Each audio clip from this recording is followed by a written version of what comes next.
Dr. Eric Kelly III and a host of phenomenal speakers from all around the globe for this 7-day virtual event that you don't want to miss. The mission of the Black Business Expo is to raise scholarship money from kids all the way from high school all the way from college. The Black Business Olympics is one of the largest Black business showcases in the world. It is an opportunity for businesses and companies to showcase their businesses globally. We are going to be giving away laptops up to $5,000 away to students. Again, I'm Olivia Appleberry, the founder of 2 Cents Finance and one of the speakers for the expo. I am so excited to see you there. For more info, go to www.blackbusinessexpousa.com or call 919-308-9090 and hope to see you there. I am Black Business. From the moment I wake until the time I sleep. Yes, I am Black Business. I am Black Business. Tell me, are you Black Business? I am Black Business.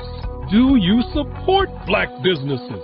Listen, I support Black business because I am Black Business. Black Business Expo, one of the largest business showcases in the history of Black business in the world. The world! Sign up today at www.blackbusinessexpousa.com or call 919-308-9090. I am Black Business. I am Black Business. From the moment I wake until the time I sleep, I am Black Business. I am Black Business. Are you Black Business? I am Black Business. Do you support Black businesses? I support Black business because I am Black Business. Black Business Expo, one of the largest business showcases in the history of Black America in North Carolina. Join Dr. Eric Kelly III and a host of phenomenal speakers from all around the globe for this 7-day virtual event that you don't want to miss. The mission of the Black Business Expo is to raise scholarship money from kids all the way from high school all the way from college. The Black Business Olympics is one of the largest Black business showcases in the world. It is an opportunity for businesses and companies to showcase their businesses globally. We are going to be giving away laptops up to $5,000 away to students. Again, I'm Olivia Appleberry, the founder of 2 Cents Finance and one of the speakers for the expo. I am so excited to see you there. For more info, go to www.blackbusinessexpousa.com or call 919-308-9090 and hope to see you there. I am Black Business. From the moment I wake until the time I sleep. Yes, I am Black Business.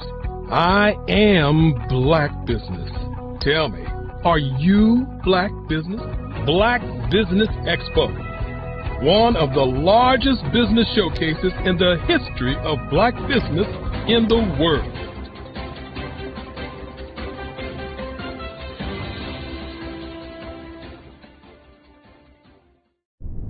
Hello, I am Dr. Eric Kelly III, the visionary strategist and founder of the Black Business Olympics. I invite you to showcase your Black-owned businesses on the Black Business Network global stage. The Black Business Olympics is a global Black Business Network platform that propels Black-owned businesses into the international spotlight. By showcasing your business on the Black Business Olympics platform, you can reach a worldwide audience of potential customers, partners, and investors. You can also establish yourself as a thought leader expert in your field, attract lucrative partnerships, and more speaking engagements. In addition, the Black Business Olympics platform provides a valuable opportunity to connect and collaborate with like-minded entrepreneurs and business professionals from around the world. This can lead to new business opportunities, ideas, and relationships. Finally, by sharing your story and expertise on the Black Business Olympics platform, you can inspire and empower others. This is a powerful way to make a positive impact on the world and leave a lasting legacy. If you are a Black-owned business owner, I encourage you to seize the opportunity to showcase your business on the Black Business Olympics platform. It is a once-in-a-lifetime opportunity to make an indelible mark on the world. Be one of the 1,000 visionary entrepreneurs who are changing students' lives, shaping industries, and leaving an unforgettable legacy for their families. Unleash your voice on our global stage and watch your business thrive. Black Business Olympics is one of the largest Black business showcases in the history of Black business in the world. Yes, the entire world. Just give me a call today at 919-308-9090.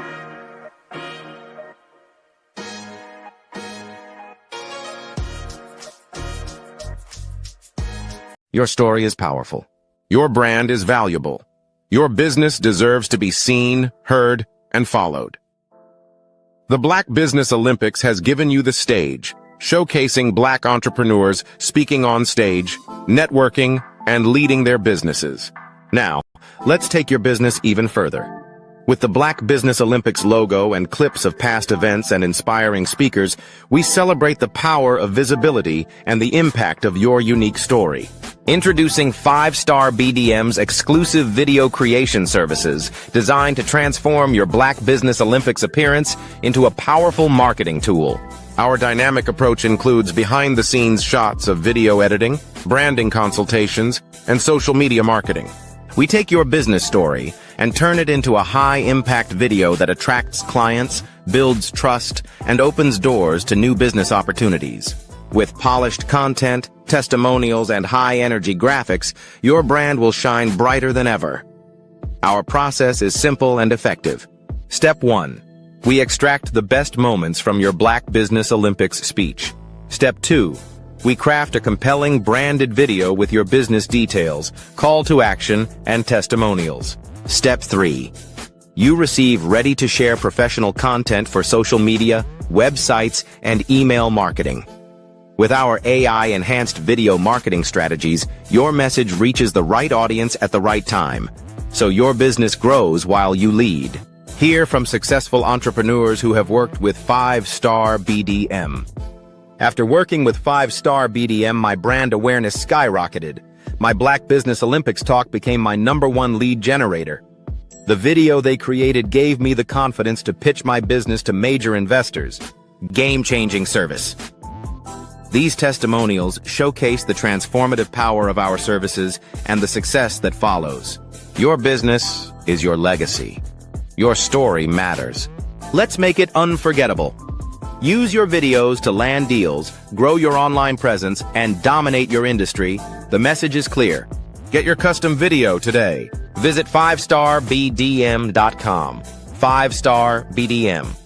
We build 5-star brands that people will follow. Are you ready to be next? Email Black Business Network for your special pricing. Social media is evolving. It's more vibrant, more colorful, more energetic, and so are you. It's not just photos anymore. It's video, it's audio, it's subscriptions. And now there's Fanbase, a new monetized social network. Fanbase delivers the complete native app experience with full content monetization for every user. No algorithms that shadow ban your engagement or growth, and no ads. Follow anyone for free and subscribe directly to your favorite creators for $4.99 a month. Plus, show some love by tipping on any post. Also, make a Fanbase page and monetize your content the same way. Finally, connect with your followers by posting the amazing content you already create. And now, get paid for it. It's time to energize and monetize because everyone's a fan of something and everyone has a fan base.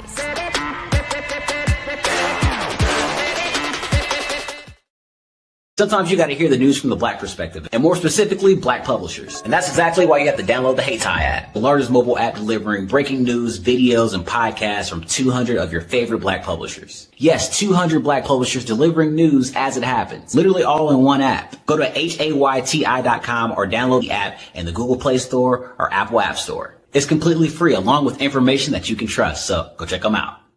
Ladies and gentlemen, get ready for an experience like no other.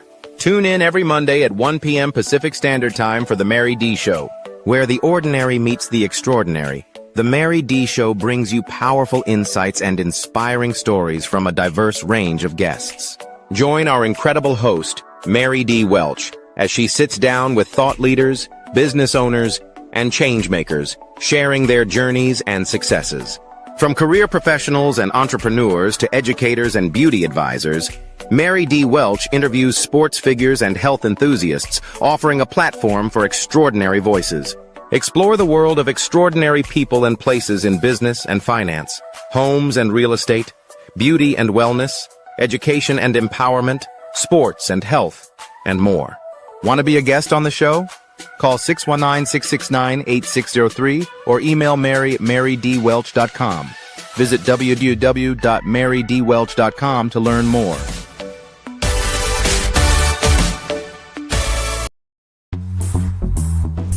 Attention all entrepreneurs and companies. Are you looking for reliable and efficient virtual assistants and back office support to help you manage your business tasks? Look no further than Superwoman Business Services. Our team of virtual assistants provides a full range of administrative support services, including operations management, social media marketing, and much more. We also offer website design services to help you create a professional online presence that reflects your unique brand. In addition to administrative support and website design, we offer business development and structuring services to help you grow your business and achieve your goals. We'll work closely with you to identify areas of improvement and develop a customized plan to help you reach your full potential. At Superwoman Business Services, we understand that running a business can be overwhelming and time-consuming. That's why we're here to help you fly high and achieve success. Our virtual assistants are highly skilled, experienced, and dedicated to providing you with the support you need to thrive. Come fly with us and take your business to new heights. Let us help you become the superhero entrepreneur you are meant to be.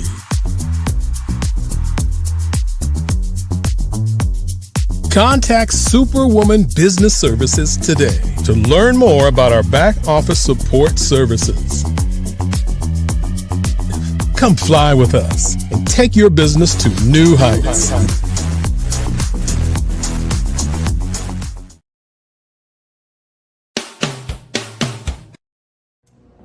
How hard is it to land on the front cover of a top-tier global publication?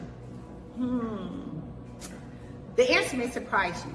If you are a business owner, industry leader, speaker, author, or coach, this is your opportunity to get featured in a publication that reaches worldwide. We want to be able to tell your story, showcase your brand. We have made it so easy. All you have to do is answer a few questions and tell us a little bit about your business, and we'll take care of the rest. But why get featured?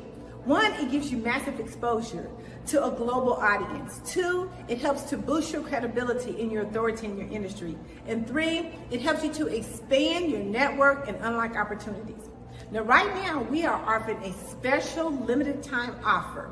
You can be seen by over 10,000 viewers and readerships each month. So don't wait. This is your time to elevate your business and get featured. All you have to do is click the link below and get started today.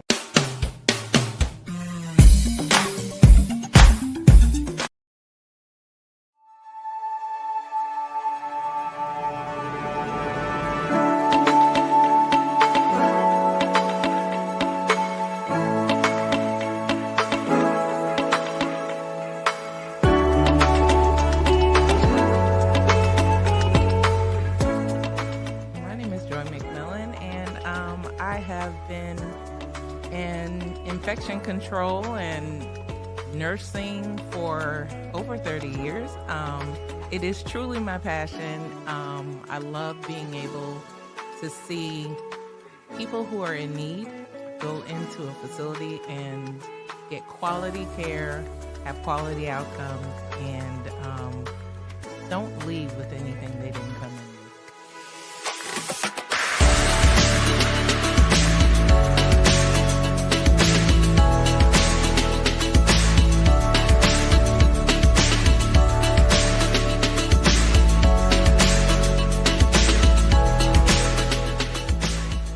JAD Infection Control Experts is really about having the ability to partner with facilities, partner with organizations who may not have the resources to be able to make sure their residents or patients, depending on the setting, get the best care that they have. What we're finding a lot of times is a lot of people are wearing many different hats, and staffing is hard right now. And COVID did a whopper on all of healthcare, and everyone is hurting. So I come in, and our organization, we're here to be that support system for them, to provide that extra pair of hands, the innovation that they need for efficiencies, things that are going to make the difference in what happens. And we don't come in when the surveyors come in. What differentiates us is we're their partner. So when you get us, but we're helping you proactively monitor, proactively engage, proactively look at real-time information so that we can make the difference ahead of time.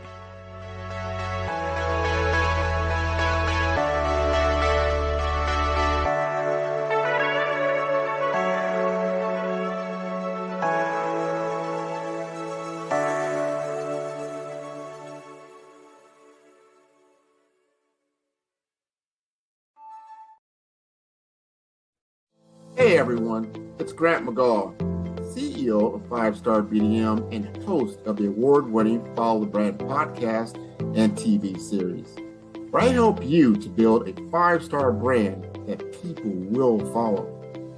My genius is personal brand development through intelligent communication and helping you achieve your business and career goals. I am a requested speaker on digital technology and brand development issues. I want to work with you to increase the value of your current opportunities while attracting new ones. Every one of you is unique, and we all share challenges that can be addressed through smart branding.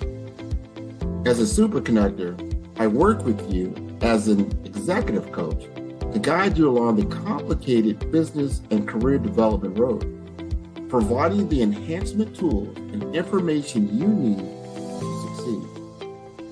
Together, I will help you succeed in today's challenging business climate. I will evaluate and measure your progress. Best of all, I am right alongside you every step of the way. Build the brand called you. Genius is common.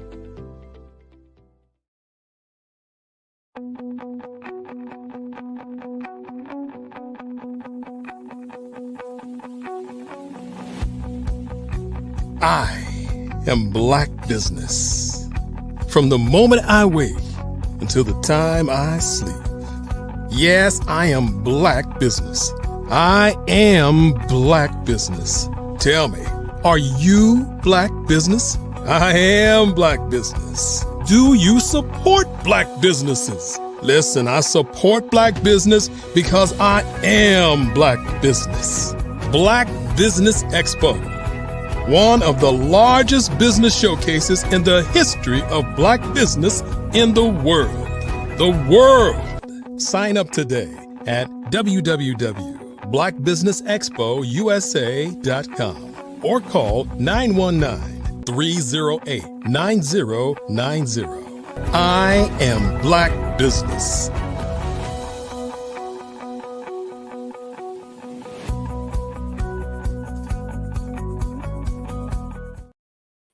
Good day, business owners, entrepreneurs, thought leaders, and corporations. I'm going to welcome you to the Black Business Network. My name is Grant McGaw, CEO of 5-Star BDM and host of the award-winning Follow the Brand podcast and TV series. And I am your business moderator for this session on the Black Business Network.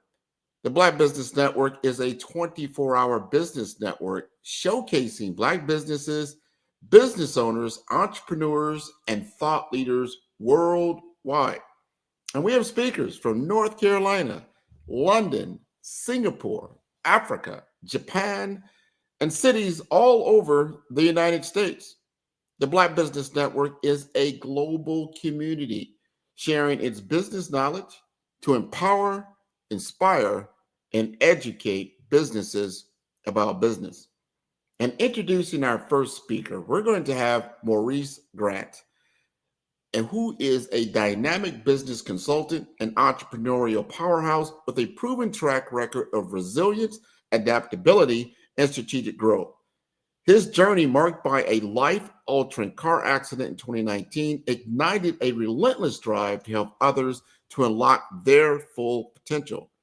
Maurice's expertise spans real estate, executive business coaching, and mergers and acquisitions, showcasing his ability to navigate diverse industries and implement innovative financing methods.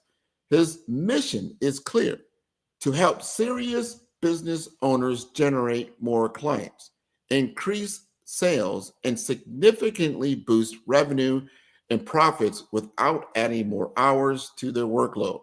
And with a specialization in sales and marketing, Maurice has developed game-changing strategies that enabled businesses to double their profits without increasing marketing spend. And his revolutionary business assessment tool uncovers hidden profit opportunities, making him the go-to strategist for business growth. So I'd like to welcome Maurice to the stage on the Black Business Network. Thank you for having me, man. Good morning. Hey, good morning to you. Thank you for being on the show, man. That's a heck of a bio I just read. I was impressed as I'm going through it. I'm like, wow, man, this guy's got a great story. So tell us just a little bit more about yourself and what got you into this business. I guess it's just kind of like life journey overall. So naturally, I have a real estate investment background. So I was a real estate investor doing fix and flips, wholesaling, buy and hold, Airbnb, short-term rentals, everything really about real estate. But as I continued down that journey, I wasn't really fulfilled at the end of the day. Like, I was doing it, I was making money, I was helping people, but I wasn't really fulfilled. And going all the way back to like my childhood, I was just naturally one of the hustler types. When I say that, instead of books in my backpack, I came to school with snacks and was selling cookies and bag of chips and waters and quarter hugs. I'm from the quarter hug age, so I don't know the audience, but yeah, they don't exist anymore, to my knowledge.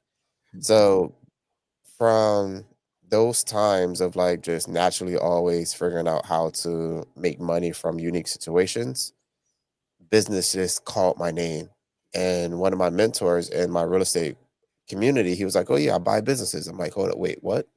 How do you buy businesses? Like the same way that we buy real estate, the same way I buy business." I'm like, "So you telling me I can just go out and buy a business?" He's like, "Yeah, you can go out and buy a car wash, buy a laundromat, buy a restaurant." I'm like, "Okay, I need to learn this." Yeah. And then I kind of like went down a journey of really understanding how to buy a business. In the endeavors of me learning how to buy and actually attempting to buy companies, I seen that so many people had their business not really set up correctly to the point they can sell it or scale it if they wanted to. So when I say so many, I'm like, out of 10 people, 9 of them was not set up to sell the business if they really wanted to. So that made me learn more about business coaching. Okay, what entails of a business that is sellable?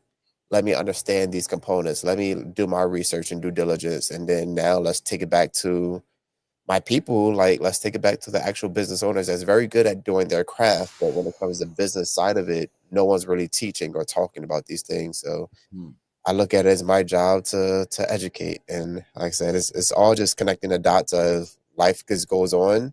These are the things that just comes about. Never my plan to do this, but I'm here. Man, I'm loving what you just said. I gave a talk yesterday about the economy, our jobs as human beings in a capitalistic society means so similar to a monopoly board, and understanding that the goal of the game, is to acquire assets and to be as savvy as you can, to win the game. And you just brought something. I am so proud of you. You're 30 some years old and you already understand about buying and selling businesses. You're not talking about, being pass and go and get $200. You're talking about, hey, let's first you got into real estate. You're talking about a home. You're talking about flip and fix and flip, and you're doing all the things that you need to be doing to be a successful businessman. And I'm very, very proud of you in that aspect. And then you learn, like, hey, because here you are, you went through school. No, we should have known this in school, as far as I'm concerned, because that is the game that we have to play. That you should know that you can buy and sell businesses, just like you can buy and sell anything else. Yes. If you make someone the right offer, you understand what that business is worth, the valuation of that business, and that you can leverage whatever it's an investing community to buy that business. Do the same thing you're doing from a real estate perspective. Like, let's invest into it, make it more attractive, sell it, and actually walk away with even more money. I mean, that is wonderful. Tell us a little bit more about, from a coaching standpoint, are you teaching others what you've learned in the past? Or are you teaching them something that you're doing right now? Kind of both. So I'm teaching people what I'm learned right now as far as my experience in my businesses. So like it goes back to just connecting the dots of my journey. Like, I'm the type to research and truly process information until I understand it myself. And then once I understand it, I go out and implement the things that I did learn. Like, now let's get proof of concept to see if these things actually do work. What I learned in a book, can I get experience from these things? Now that I have the proof of concept and experience, I'm like, oh, this does work. This makes sense. Okay, cool. Whenever I'm hearing somebody have a issue in their business, or let's fix that, not an issue, a challenge in their business, I just naturally come up with creative ideas. It's like, you should probably try this or do this or do this. So that I've been doing my whole life. Like, I like puzzles. So anytime I hear a puzzle of a challenge that somebody's having, I come up with a solution. Like, hey, have you ever thought about doing something this way? That thing comes in and it's like, bro, that was amazing. I appreciate the advice. Like, Yeah. so it goes to my whole lifelong experience. And as I learn more, I share more, and I'm constantly just learning every day. But then the things that I implement in my current business as well, I share to other people. Now, you mentioned sales and marketing and being able to show people how they can do it themselves. Now, just tell us a little bit more. Do you have your own proprietary methodology? Are you restating exactly how you became successful? Is this a program that people can then either get a subscription to or sign up as a client? Give us some input in that area. So for the sales and marketing side of things in particular, I after just like sitting down and looking at how small businesses ran and how large companies is ran, it showed me the difference of the different styles of marketing. So on this hand, you got the small business, which kind of like always just attacks the pain point of people, and they use that pain and just push everything towards that. Whereas like, that's nice. I guess it works to a certain point, but then you have large corporations. When I say large, like think of Duracell or Apple or Dell or Samsung. They're never targeting the pain that we're in. whatsoever and none of their marketing material, but yet we're buying from them on a regular basis. Mm-hmm. Where small business owners, they attack the pain, and then probably half the time you'll see that we go through a buyer's remorse when we buy something that attacked our pain points. So now that I understand this, going back to sales and marketing, is like it's all just communication at the end of the day. And I'm like, if I'm always talking to my wife and I'm only attacking the pain points, how long do you think this relationship is going to last? Probably not too long. So working with my customers, it's the same process. Is like, how long is the relationship with your customer going to last if you're always just attacking the pain points that they're in? Now, don't get me wrong. I'm saying acknowledge the pain point that they may be currently going through in that process, but now come back to it. I'm sorry, acknowledge it, but once you acknowledge it, don't come back to it. Like you address that this thing is there. Now, how are you going to solve their problem? What is the solution that you're coming to them with the product or service that you're providing? And that's now my way of marketing. So I just have trainings and lessons on this, but it's really just a reframe of how we think in the small business community world. I like what you're saying there. I've noticed that when more attractive marketing or larger entities, like if you look at like Apple, oh, not even say Apple, let's like Nike. Nike usually will have either, a young person, they're running or trying to do some kind of exercise, and they're showing how they are overcoming their challenge. They're getting out there, they're doing something to better themselves. And then just, oh, by the way, they may have the Nike shoe on, but the whole commercial has nothing to do exactly with the shoe itself, right? Like you hear like, oh, we have the great, the best leather, we have the best soles, we have the best this, but they don't even, there's nothing about the shoe is really in the commercial. However, people identify with it because what that commercial really is about you. And if you identify like, yeah, I need to get out there and do my thing, and then I begin to associate myself, with that brand, because if I have their gear on, let's just say, then people look at me like, oh yeah, he's with it. He understands what he needs to do, and he's successful because he's associated with this particular brand. So branding, and I love that about that brand association goes a long way. Talk to us more about what small business owners, specifically like on the Black Business Network, many of them are either solopreneurs or they're very called micro businesses. What can they do right now, do you feel, that will help them? So I made this workbook. It's called Clarity, and it's kind of like what helped me. I made this back in real estate, which is weird, but it still serves me today. And in the workbook Clarity, it really just helps you to understand who do you serve, how do you serve them, and how do you stand out from everybody else that's doing the same thing you're doing. So who do you serve is your client, your avatar, your ideal customer, whatever terminology you want to use for that. But me, I'd like to use your avatar. So who it is that you serve, getting real clear on that individual, that person, that company, that organization. If it's B2B, is it B2C? But when I say real clear, I mean like diabetically stalking clear. Like, their age, how many kids they have, how much money they probably have in their bank account, their credit score, the restaurants they go to, the movies that they watch, the podcasts that they listen to, the books that they're reading. All of it is made up, yes, but now what in the world is not made up? Like everything in existence was originally imagination from somebody else. So when you're thinking about it in that manner, getting real clear on who you serve, you have their demographics, you have their physiographics, you have their psychographics. You have a clear understanding of this. Like I have a picture of my avatar behind my office that was like, if I look up, I see them. Maurice, that's who we're aiming to help. We're aiming to help this person. So remember that. I'm going to come back to reasons why with all of these. So who you serve, how do you serve them? Now, what is the product or service that you're providing to the marketplace? How is it actually helping, let's say, Scott, for example?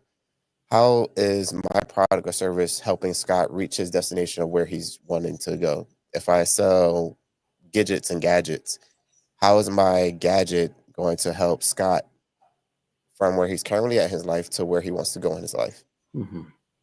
What feeling do I want him to feel from our product? What emotion do I want him to recognize with our brand, our company, our product and service? And then lastly would be how to stand out from everybody else. And that's what a lot of people will say is your USP, your unique selling proposition. Mm-hmm. What I like to use is your market dominating position. Like if you're coming into the market, you're dominating the market. Like no one else is competing with you because you're the only one that can sell your thing the way that you do. You have the experience that got you into doing hair the certain way. You got your experience that made you just become a body shop mechanic the way that you did. Mm-hmm. So separating yourself from everybody else in a unique manner, it could be something as simple like say a daycare, right? Yeah. You can have a daycare was like by the time your kid leaves our daycare facility, they'll already understand Spanish. My son's in Montessori school. Majority of his teachers already speak Spanish. So it's not like an extra thing that this daycare or school has to implement. It's just now they're putting intention behind that one particular field, which now separates them from all the other daycare. So when they go back to do their marketing now, when they go back to do their sales and advertising, they use that pillar. Hey, we will teach your kids how to understand and speak Spanish before they enter preschool. Mm-hmm. That's different. So market dominating position can like really be as many things. Like we will never miss an appointment if you're a home service provider. We're always 15 minutes on time. The one that I like to reference with this to get people to understand is if you look back at Domino's Pizza, right? Mm-hmm. Domino's came about in a very unique time in the pizza industry, where they were competing against Pizza Hut. And to my knowledge, Pizza Hut was the number one and only kind of like pizza franchise that was competing on that level. But Domino's is like, no, we can get in this ring and fight with y'all. Don't worry, we got some place. They had a slogan. A lot of people don't remember what it is, but I'm gonna ask you, Grant. Do you feel like you know what the slogan was for Domino's when they first came about? Ah, man, no. I do remember buying their pizzas when my kids were younger, but I do not remember. And I'm gonna tell you right now, the reason I would buy their pizza because they had the only one you get like 3 mediums for $20 on a Friday night, and that was the reason why I bought it. Yeah, so they came up with some unique things, but in the beginning, their main thing was we'll deliver pizza to you in 30 minutes or less, or it's free. Ah, No yeah, one could compete with that. yeah. Why? Their whole business model was built around that MDP, that market dominating position, to the point that every location that they built, they knew who their avatar was. So their avatar was hungry college students. Mm-hmm. It wasn't everybody. Everyone could get their thing, but it was mainly hungry college students. Now they build the conveyor belt of what makes a pizza has to be done within 15 minutes. So all the ingredients that they ship out to the stores had to be prepackaged in a way that this pizza could be made within 15 minutes. Their physical location, 15 minutes from the actual address of where they were serving at, which is mainly the college campus. The employees that they hired, people that lived in that particular community. So their whole business model was based off of that MDP, market dominating position, Mm-hmm. to separate them from Pizza Hut, which was at this time a spot where you actually go into like a restaurant and you sit down, order pizza. The pizza comes to your table, like if you're at TGI Fridays or Ruby Tuesdays or something like in that manner. That's what I remember Pizza Hut as. But now they're all kind of like the same. But yeah, in the beginning, that's what they started and separated themselves as. So bringing us back now to really answer your question in a way, it's important for people to understand who they are, who they serve, and I'm sorry, who they serve, how they stand out from everyone else that's doing the same thing. And once you have that clear understanding with these things, your marketing, your sales, your core values in your company, everything starts to just align with each other. And now it it's not so much like, always stressing for sales. You'll get a real clear understanding of, I'm putting a missing poster ad out because I happen to lost my kids at the mall somewhere. That's what your clients is from your company. They're just missing clients. So if I'm putting this ad out for them, am I just going to say, hey, I lost 2 kids? Like, no, you're going to get real clear on the kids that you lost. It's like, here's what they're wearing, here's what the shoes size is, here's the shirt that they had on, here's their hairstyle, here's what they like. And then on top of that, you're not just gonna ask any and everybody in the mall. You're probably going to ask the people that actually can help you. You're going to ask the security guard. You're going to ask the people that's walking in the direction where you feel like your kids was going, not the opposite way. So when we look at customers in that manner, we understand them because we got clear on understanding us first. A lot of these things start to come real simple. I Not love easy, that. but simple. But you're giving people a framework of how to understand it, and then and look at it from a very realistic viewpoint of being very, very precise. Because when I talk to clients, very similar to what you just said, we have to first understand the audience. Who's the audience they're trying to serve? Because people aren't interested in your product and your service. What they are interested in is solving whatever particular issue that they may have. And then you've got to be able to show them that you first understand that and that you do and have a proven track record that you're able to solve that problem. And I really like what you said about Domino, because when I look back at that, I do remember that, because I used to go to both Pizza Hut, and then I started to go with Domino's because why? On a Friday night, I just got through working. I've got 3 kids at home. Do I really want to pack them all up and then drive over to the Pizza Hut, sit down, order the pizza, go through this whole thing? Not bad, but was it better for me to get a pizza delivered within a half hour when I did love the offer? You got to have a great offer as well. The offer was, hey, I got 3 medium pizzas. What kid doesn't want their own pizza, like on a Friday night? And it was delivered fairly, like I said, 30 minutes. By the time I ordered and did all that stuff on the Pizza, it was a better value proposition. As you said, the unique value proposition. What is that?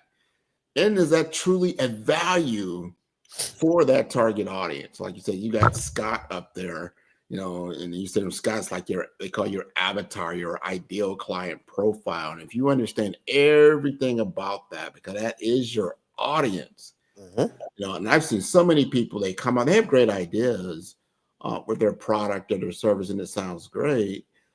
And then I asked them about their audience, and to your point, you just said their description is not very clear. Yeah. Or it doesn't match either, too. So like half the time they'll have something that's serving one person, but then their avatar is someone completely different. Like I was talking to a dating coach, and her product and service was to help people basically actually find a relationship, a partner. But then when she expressed the things that people were calling her for, it sounded more like they were calling her for therapy sessions, not dating advice, not, hey, you're going to meet your partner and get married and all of that good stuff. It was wrong marketing with the wrong audience. And her thing in the middle was just kind of like gluing or trying to put the things together, but it wasn't working. I was like, yeah, your brand and messaging isn't clear on who it is that you're serving. So no, and that's real common.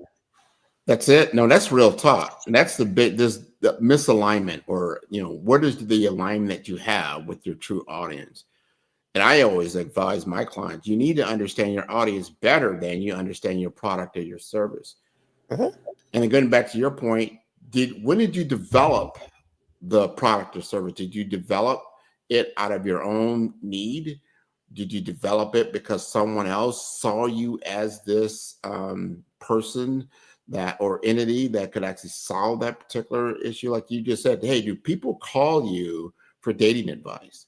Or are they calling you because they want just therapeutic advice about their own self? You know, like what, why? Because the image that people have in their own mind about the product or service that you offer is the brand, right?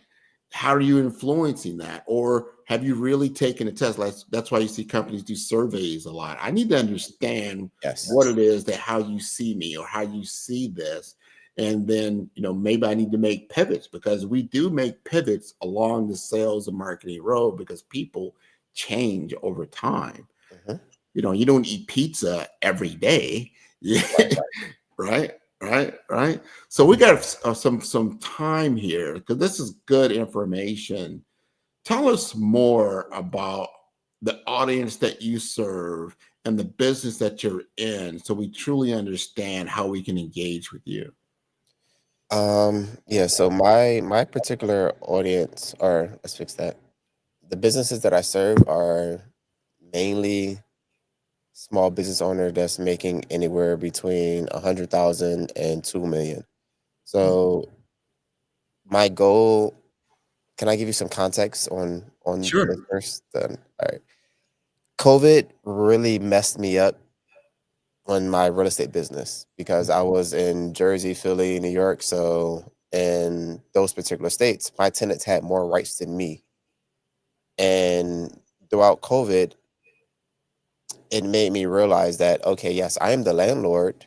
I'm the lord of this land, sure, but yet they can go out and not have to pay rent because of this economic crisis that we're in, and I have to suffer the repercussions of it.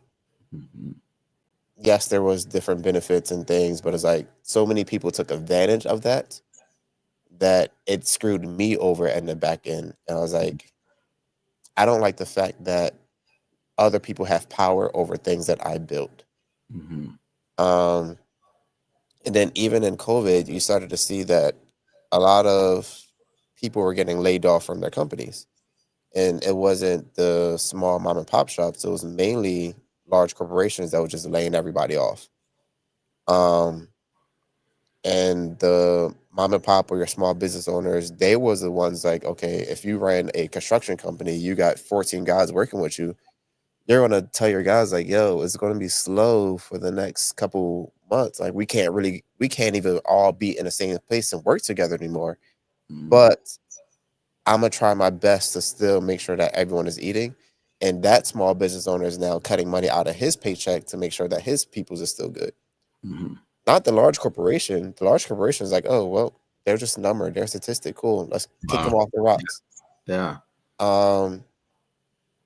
So me having an understanding of real estate and then having an understanding of business, going to 2022, 2023, 65% of every single family home was sold to a major corporation.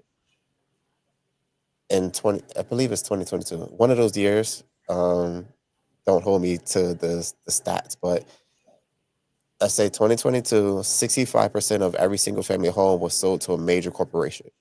Wow. And in my eyes, that's like, bro, that's bad. Like seeing how things happen in COVID where they were just laying people off. Now, if you're taking real estate to the side of things, so many people are going to basically no longer have true rights of their home ownership. It's like they control your rent regardless. So now bringing it back today, my goal with this is somewhat more of a passion than just a thing. It's like I'm not looking to serve small business owners just to serve them. I'm looking to do it because I want y'all to have the power. Like the small businesses in my neighborhood are the things that's going to be driving the community forward. Right. Like, it's because of you that my kids can go to a nice school. It's because of you that we have a nice supermarket. And because of you that we have these things. If we're always dependent on a large corporation to come in to feed our town, the moment that they go through struggles, our whole town gets wiped out. That's not happening in my book. Or as I don't want it to happen on my watch, like where I'm at. So that's why like I'm serving small business owners to really be able to empower them to, one, have the time freedom that they can spend with their family, their friends, have time with their kids and go to the baseball games and everything else, but build a system that they're working on versus working in on a regular basis. And this comes from me, like in my one, when I had my job, I worked a minimum of 12 hours a day, maximum up to 18 hours a day. I would do this for 6 to 7 days every single day for years. I used to work as a security officer down at the ports, and I experienced it. Like then when I became an entrepreneur, my same work ethic from my job transferred over to there. Where back then she wasn't my wife, but my girlfriend at the time, she was like, I don't never see you. Like we don't spend no time together. And I can like after the fifth time, maybe the sixth time, that's when it started to really hit me. Like guys, we're stubborn. We hear it, but it's like, eh. So after like the sixth or seventh time, I really started to take that into account. I was like, Reese, we got to be more present. Like if this is a relationship that we care about, we have to be present, regardless if we're building our business or not. We have to be present here. So I started to put it in different frameworks on like how I can now have the free time, but still build this business and understand that I made that an intention. I made that a process. So just giving these things back to small business owners, like I want y'all to make more money. I want y'all to have a solid foundation for your company. I want you to really be able to spend time with your family, go on vacations, build something that's truly meant to last, to be able to sell or scale whenever you need fits. And it all goes back to like, yo, I don't want major corporations basically controlling everything we do here. So for us to have our own freedom and own power and own will to kind of like fight the system, I guess. More than fight it, man. Just make them, step back a little bit. I was talking about this yesterday. When you go outside your own home and in your own community, and you start looking at similar to what you just said, who owns this home? Who owns this facility? Who owns these businesses just in my own, neighborhood? And every time I do business within that neighborhood, is the dollars going out of it because it's not circulating within the community. And you think about this in a natural system, that means, you're going to be, suffering from a standpoint that you're not being replenished. So you constantly have to rebuild that wheel every single time in order to get the resources that you need. It doesn't just automatically start replenishing and recycling you. And in nature, it teaches us this is how its survivability happens, right? You've got to have a complete circle of activities that are happening. So as you enrich a business or whatever it is in your community, that business is also enriching you. So how do we then trust a large corporation then to even think about enriching you when you just said the one thing that really hit home, how the two worlds operated from the small business world and then the large, let's say, big box world? Hey, conditions have changed. You are gone. Look what's happening now in the federal government. I don't care how long you worked here. I don't care really what you did or didn't do. You're gone. It's just done, right? No value, not thinking on the other side of that. That's somebody's family. That's somebody's household. That's somebody, can't pay for daycare right now. That affects that whole community. Right. Are we really taking that into account? So going back to what you're saying, if you can rebuild, what we're doing on the Black Business Network is showing and being demonstrating, hey, we do need to rebuild and not talk about Black Wall Street 100 years ago. Right now, we need to be building our own community of businesses that are reciprocal in nature. So this is wonderful. Can I add something to that real quick? Go ahead. So oddly enough, I was at a meeting yesterday, and I was talking to one of the people there. I didn't know who I was meeting, but it was somewhat just related to like farming. So me and my wife, we also have a business called Ashe Retreats, and what that is a holistic wellness retreat center. I recently have moved here to Georgia, where I'm currently at, to buy land, to buy almost like 80 acres or something of land to turn into this retreat center. But that deal fell through at the last minute. So my goal with this though is to really be able to build this like community where we're self-sufficient, right? Mm-hmm. When I say that is we're growing our own foods. One, we we understand how to live off the land, how to be self-sufficient, how to get electricity from solar power to feed this small little community that we have. We understand business, we understand school, we understand education, we understand healthcare, we understand holistic practices that actually heal our body from within versus the substances that they give us. Saying like, weirdly enough, I'm not against pharmaceuticals, but I prefer a natural approach versus a synthetic approach, if that makes sense. Yeah. So in certain cases, like, oh yeah, give me like if I got shot or if my leg got cut off or something, it's like, yo, yeah, get me out of this pain.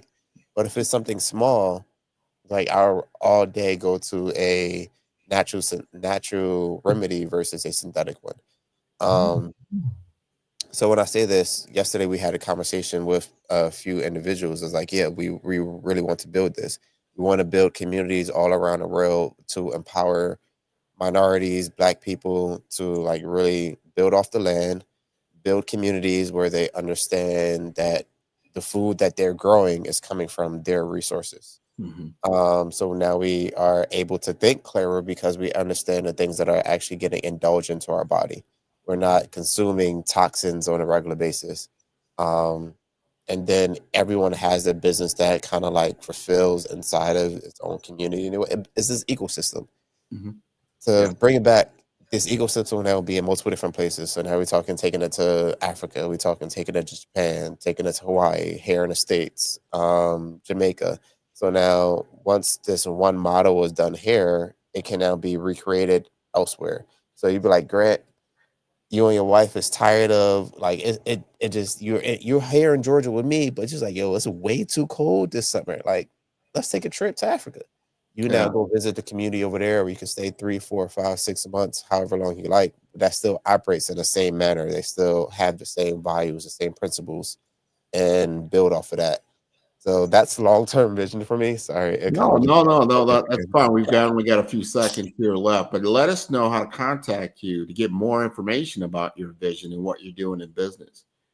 To reach me in particular, you can go to byobtheseries.com. So that's BYOB, become your own boss, series.com, or in all platforms, all social media, almost everything. My name is Reece, REECE, BYOB. And that's just been a name that's been with me since I was a kid. Yeah, that's basically like where everyone can find me at one of those two sources. I'm on IG, Instagram, LinkedIn, YouTube, Twitter, TikTok, all of them, REECEBYOB. All right, perfect. Well, thank you again for being on the Black Business Network this morning. Genius is common, and I'll see you on the other side. Man, that was wonderful. I always like to see our young people doing great things, and he's doing great things. The Black Business Expo's mission is to raise funds for high school seniors going to college or K-12 entrepreneurs. This expo is a fundraiser for students, and you may go to www.blackbusinessexpousa.com to donate to the scholarship fund or use the Cash App that is on the screen below, and that is $BBX USA. And our goal is to provide laptops and up to $5,000 to 10 students. So students, you can register online at www.blackbusinessexpousa.com. Remember, every dollar counts. Please donate to the scholarship fund and help students to achieve their dreams. And special thanks to our Black Business Expo USA sponsors for February 2025, which is NC100, Suede Soul, Carolina, Virginia Minority Supplier Development Council, Step Management, Margie McLean Foundation Incorporated, Genius is Common, Executive Women's Success Institute, 5-Star BDM, The Quality Coaching Company, Superwoman Business Services, Creative Force Studios, Lee Entertainment, Black Business Olympics, Artistic App Design, Banks Law Firm, Black Business Expo USA. Genius is coming, and I will see you on the other side.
Dr. Eric Kelly III and a host of phenomenal speakers from all around the globe for this 7-day virtual event that you don't want to miss.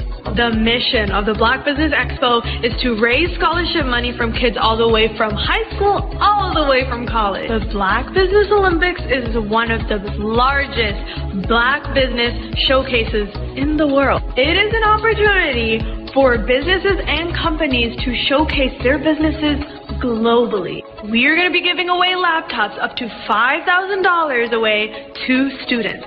Again, I'm Olivia Appleberry, the founder of 2 Cents Finance and one of the speakers for the expo. I am so excited to see you there. For more info, go to www.blackbusinessexpousa.com or call 919-308-9090 and hope to see you there. I am Black Business. From the moment I wake until the time I sleep. Yes, I am Black Business. I am Black Business. Tell me, are you Black Business? I am Black Business.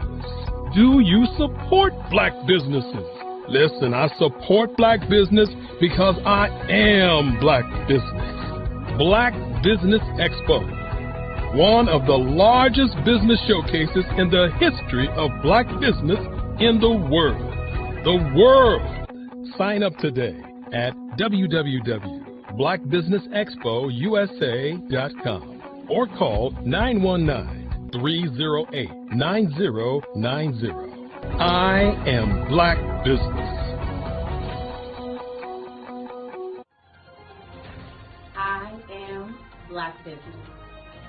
From the moment I wake until the time I sleep, I am Black Business.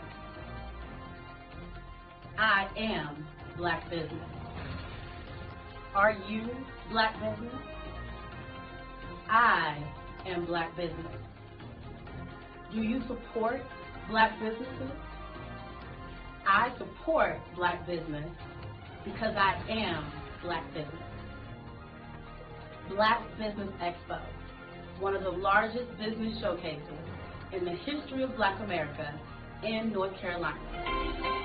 Join Dr. Eric Kelly III and a host of phenomenal speakers from all around the globe for this 7-day virtual event that you don't want to miss. The mission of the Black Business Expo is to raise scholarship money from kids all the way from high school, all the way from college. The Black Business Olympics is one of the largest Black business showcases in the world. It is an opportunity for businesses and companies to showcase their businesses globally. We are going to be giving away laptops up to $5,000 away to students. Again, I'm Olivia Appleberry, the founder of 2 Cents Finance and one of the speakers for the expo. I am so excited to see you there. For more info, go to www.blackbusinessexpousa.com or call 919-308-9090 and hope to see you there. I am Black Business. From the moment I wake until the time I sleep. Yes, I am Black Business. I am Black Business. Tell me, are you Black Business? Black Business Expo, one of the largest business showcases in the history of Black business in the world.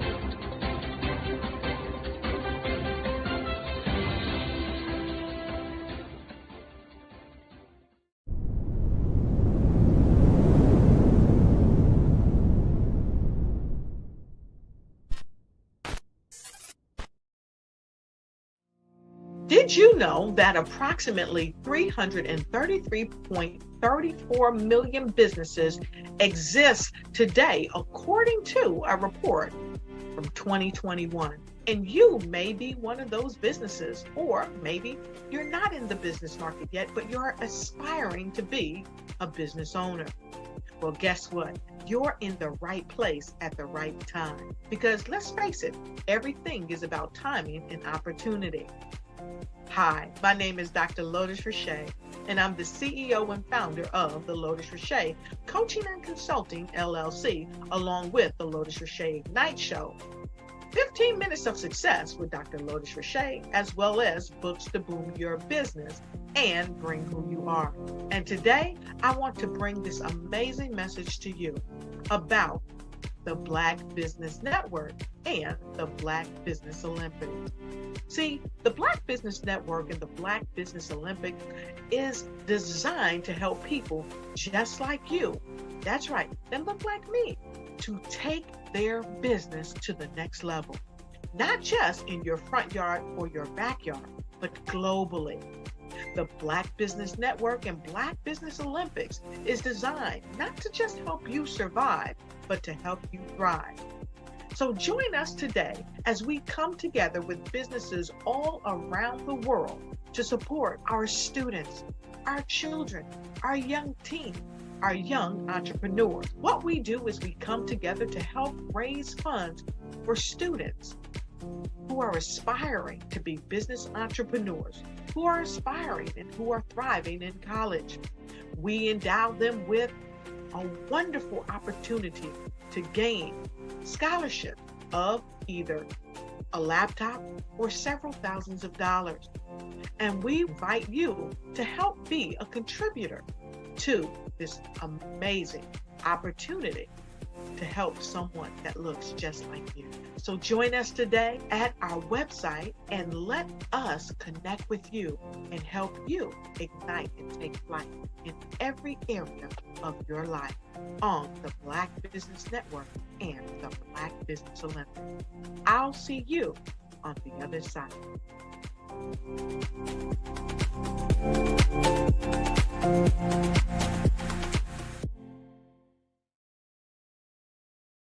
I'm Ramon Ray, founder of Smart Hustle Magazine and smallbiztechnology.com.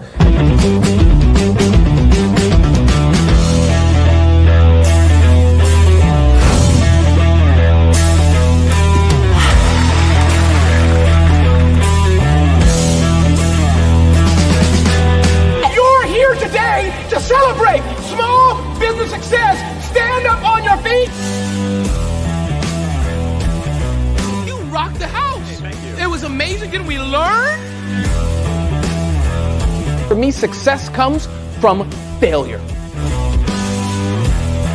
One thing not to do is shake somebody's hand like this.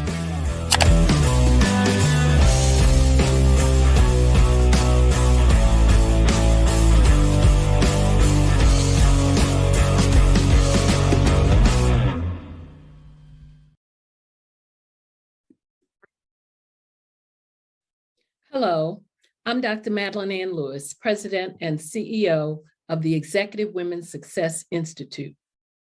And my genius is helping women accelerate the path to success. You know, I was blessed to have strong women in my life who encouraged, motivated, and pushed me to do my best and to never even think about giving up on my dreams. So I say to women, we must show up to rise up. We have talents and potential, but who will see them if we don't speak up and get noticed? I know that women are a tremendous resource on this planet, and there is nothing more fulfilling than helping a woman tap into her full potential. I do this because I want to be a part of helping as many women as I can to show up, to rise up. I do this because genius is common.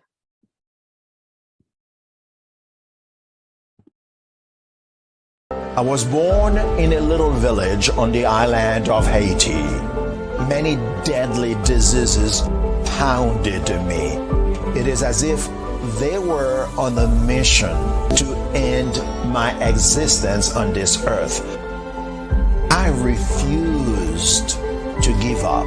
In 1983, I left Haiti and came to the United States of America. And I came with $5, 2 shirts. I didn't speak any English. I came to Atlanta. I got a job. I was a doorman. I was a doorman with a dream. What I used to come on stage. I'd rehearse this moment that I'm standing in front of you. That's the power of a dream. Maybe today is the day you begin acting as if you already have it. And then step out with full force. Take a risk. No condition is permanent. Don't let your situation distract you. You are chosen. You are called. You are born for a purpose in this life.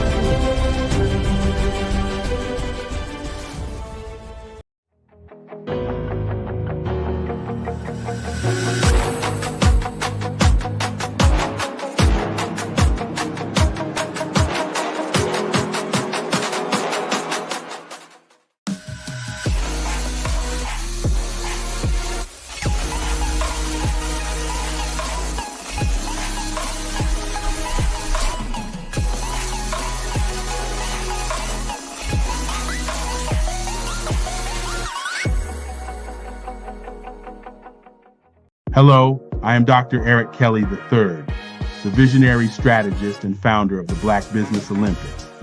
I invite you to showcase your Black-owned businesses on the Black Business Network global stage. The Black Business Olympics is a global Black Business Network platform that propels Black-owned businesses into the international spotlight. By showcasing your business on the Black Business Olympics platform, you can reach a worldwide audience of potential customers, partners, and investors. You can also establish yourself as a thought leader, an expert in your field, attract lucrative partnerships, and more speaking engagements.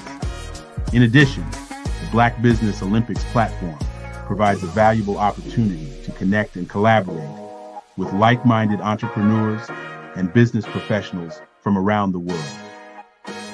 This can lead to new business opportunities, ideas, and relationships.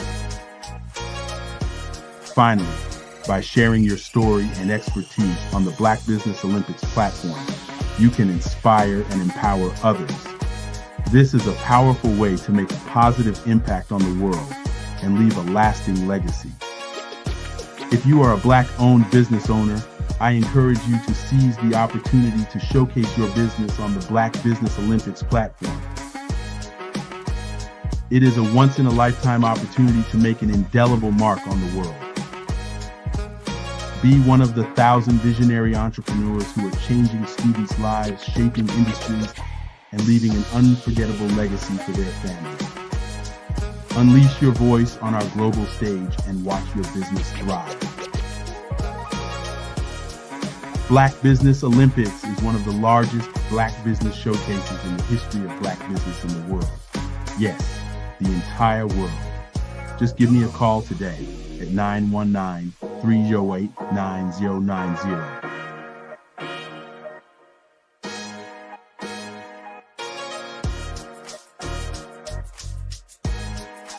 Ladies and gentlemen, get ready for an experience like no other. Tune in every Monday at 1 p.m. Pacific Standard Time for The Mary D. Show, where the ordinary meets the extraordinary. The Mary D. Show brings you powerful insights and inspiring stories from a diverse range of guests. Join our incredible host, Mary D. Welch, as she sits down with thought leaders, business owners, and changemakers, sharing their journeys and successes. From career professionals and entrepreneurs to educators and beauty advisors, Mary D. Welch interviews sports figures and health enthusiasts, offering a platform for extraordinary voices. Explore the world of extraordinary people and places in business and finance, homes and real estate, beauty and wellness, education and empowerment, sports and health, and more. Want to be a guest on the show? Call 619-669-8603 or email Mary at marydwelch.com. Visit www.marydwelch.com to learn more.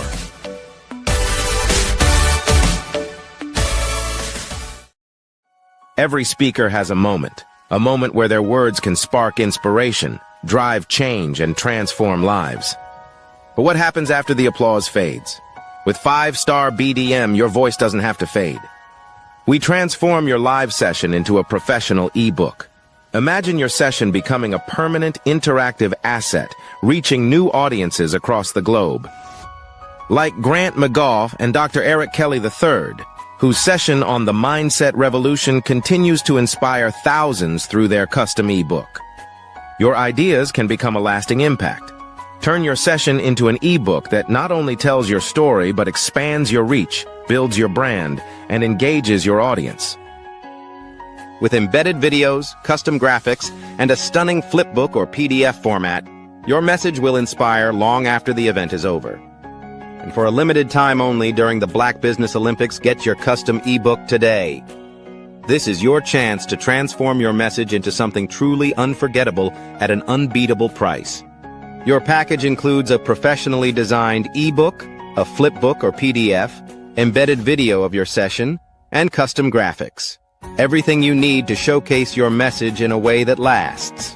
With 5-star BDM, your session becomes more than a moment. It becomes an opportunity for growth, greater visibility, and lasting impact. See your influence multiply as your message reaches new clients, partnerships, and platforms. Ready to turn your ideas into a global movement? Visit 5starbdm.com to secure your custom ebook today. Your audience is ready to listen.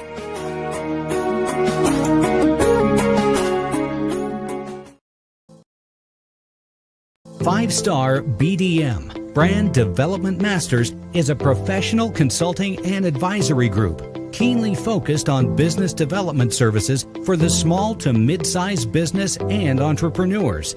Although every business is unique, they often share business development challenges that can be addressed through smart branding. Services include process improvement and operations, digital strategy and transformation, business intelligence, digital marketing, and personal branding. Our business and personal branding company has helped a number of professionals and organizations to optimize and grow. This results in more business, more opportunities, better reach, positive outcomes. Visit www.5starbdm.com today to learn more.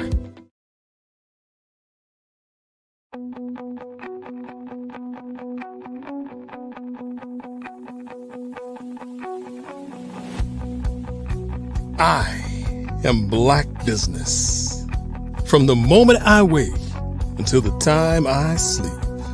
Yes, I am Black Business. I am Black Business. Tell me, are you Black Business?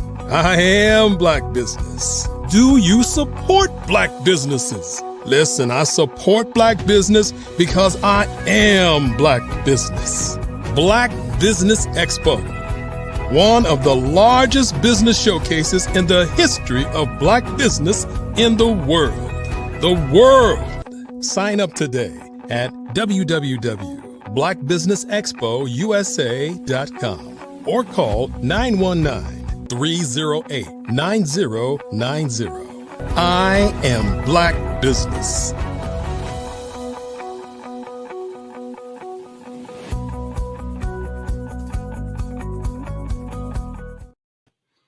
Good morning, everyone. Thank you for joining us today. To all of our business owners, entrepreneurs, thought leaders, and corporations, I want to welcome you to the Black Business Network. My name is Grant McGaw, CEO of 5-Star BDM and host of the award-winning Follow Brand podcast and TV series. And I am your business moderator for this session on the Black Business Network.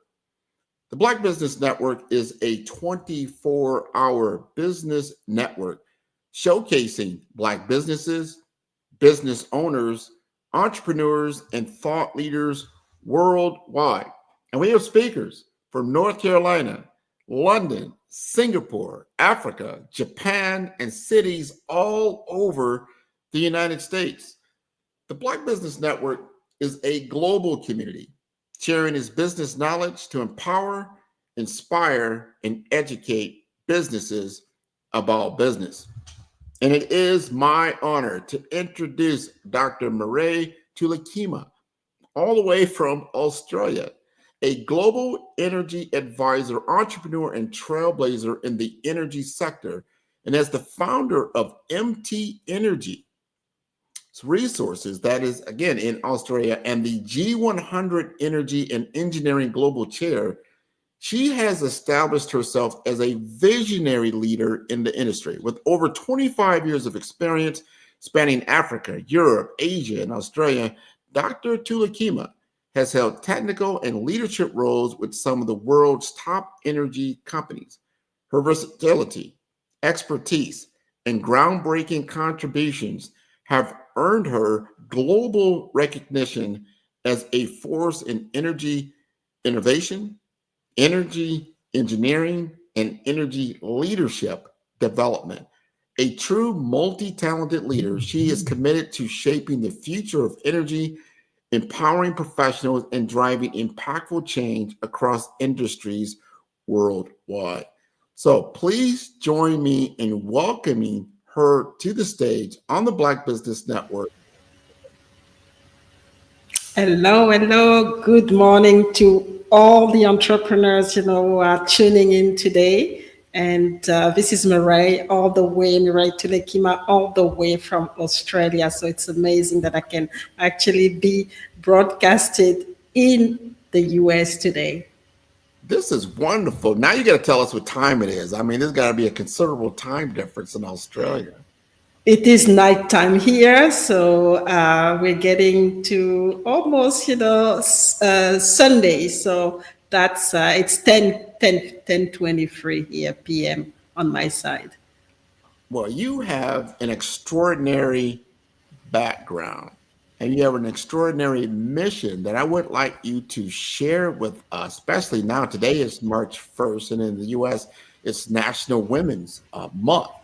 And we want to focus on that. Now, talk to us a little bit more about challenges. I'm sure you had your challenges going through the corporate ranks over time, and then what you had to face entering the energy sector as entrepreneurs. So thank you again. That's a very, interesting question. I think I always come across this question each time I get into a platform.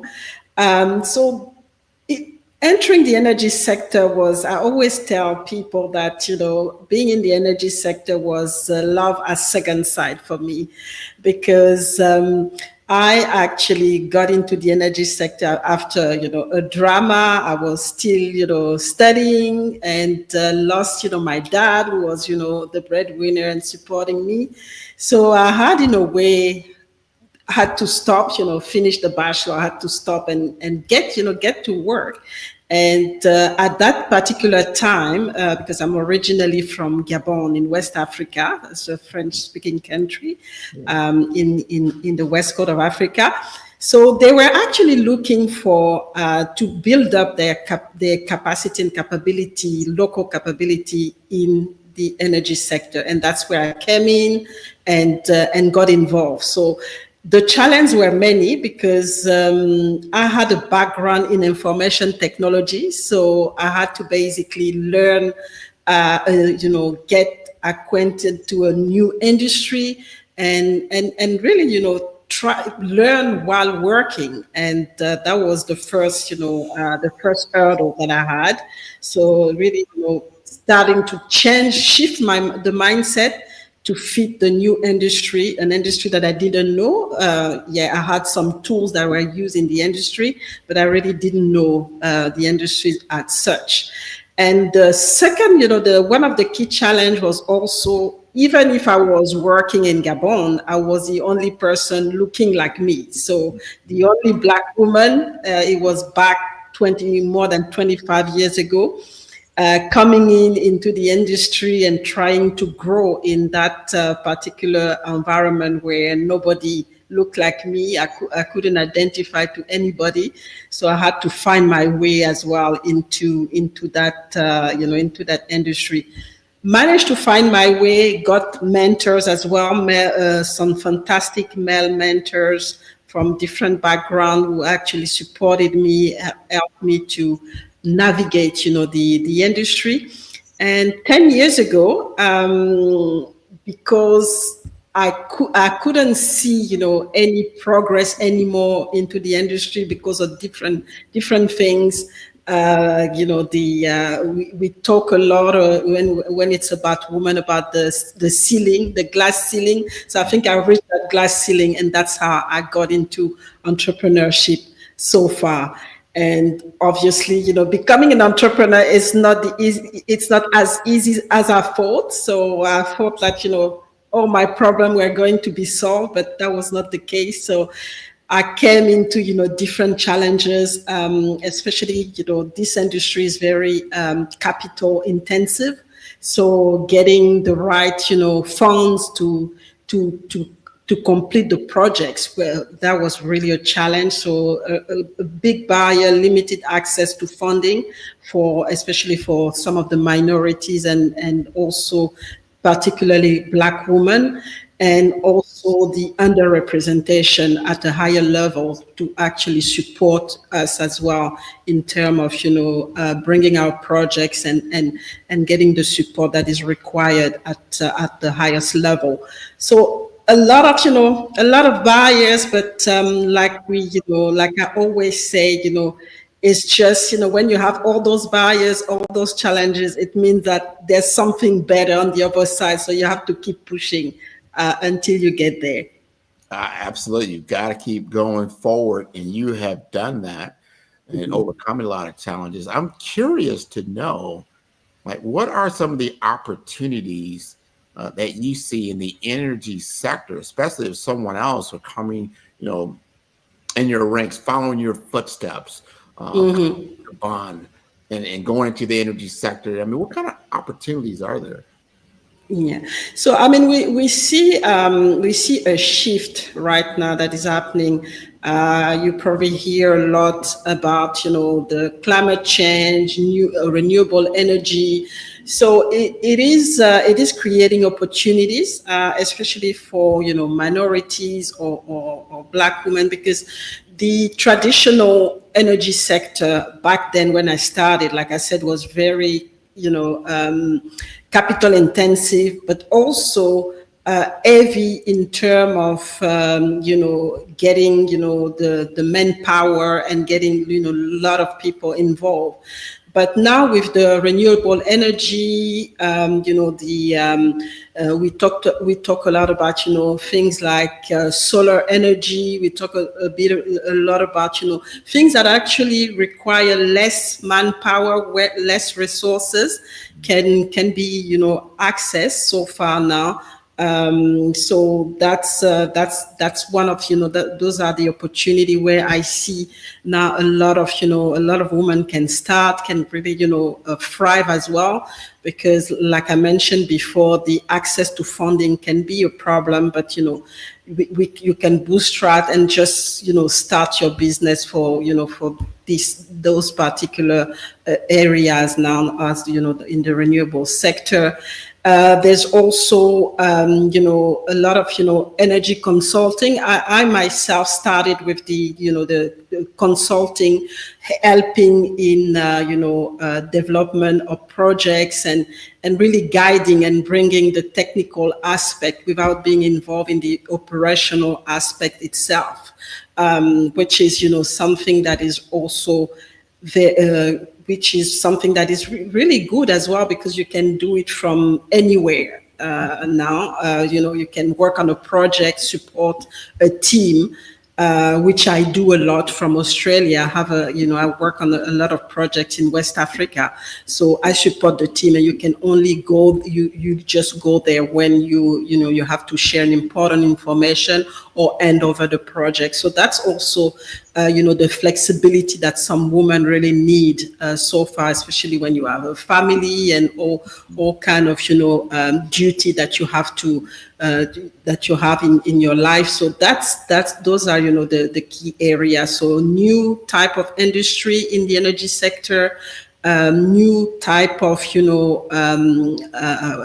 flexibility to be able to work remotely and on projects. So by doing consulting and also looking at, different area as well, where we can, we look at, the fast growing industry.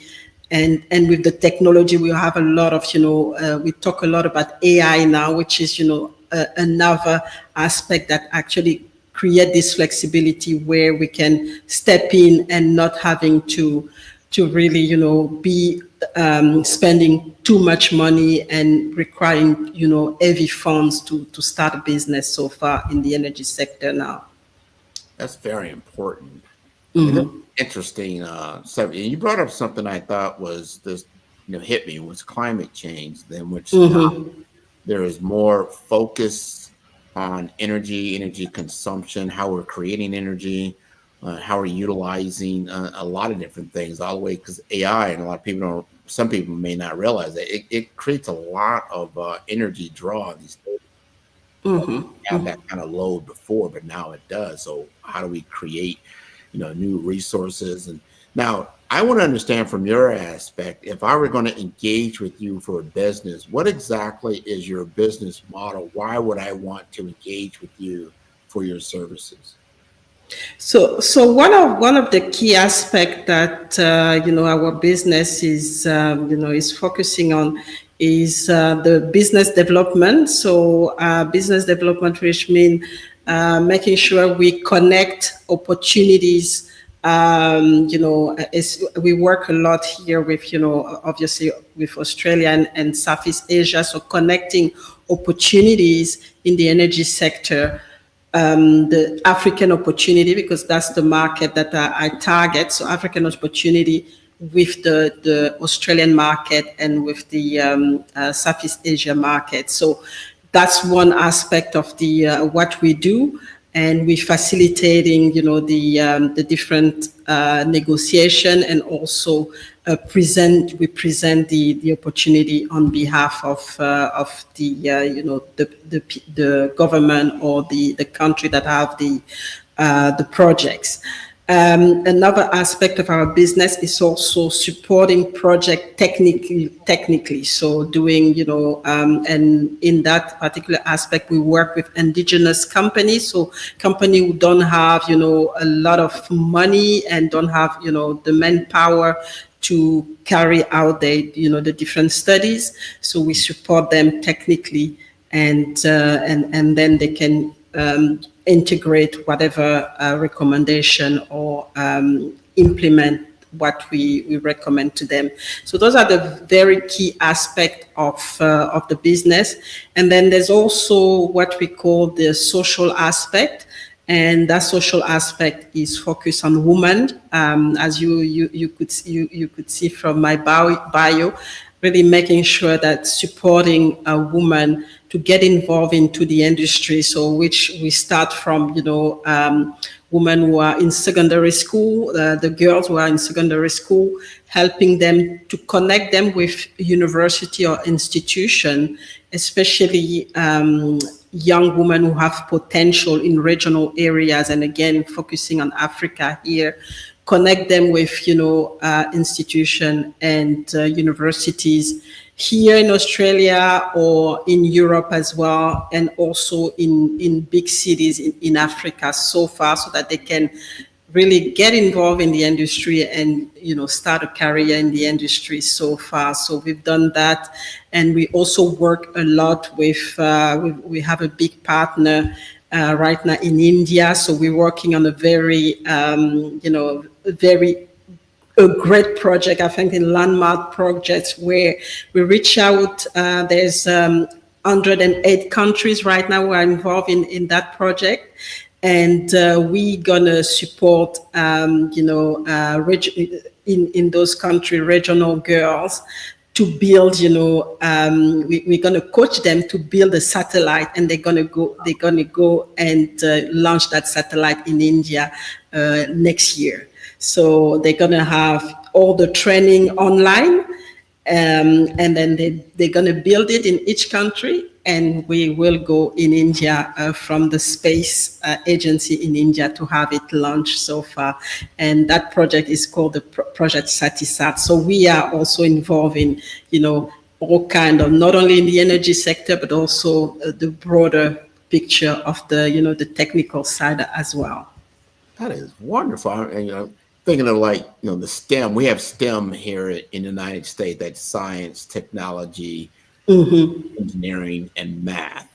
And I'm sure you use all of that, in energy. I mean, I wasn't thinking about satellite creation and then actually bringing them together to actually create this kind of project. That is awesome. Help us understand more about these projects. And when I think of energy, the energy sector is so big. You think of, oil and gas. There's solar.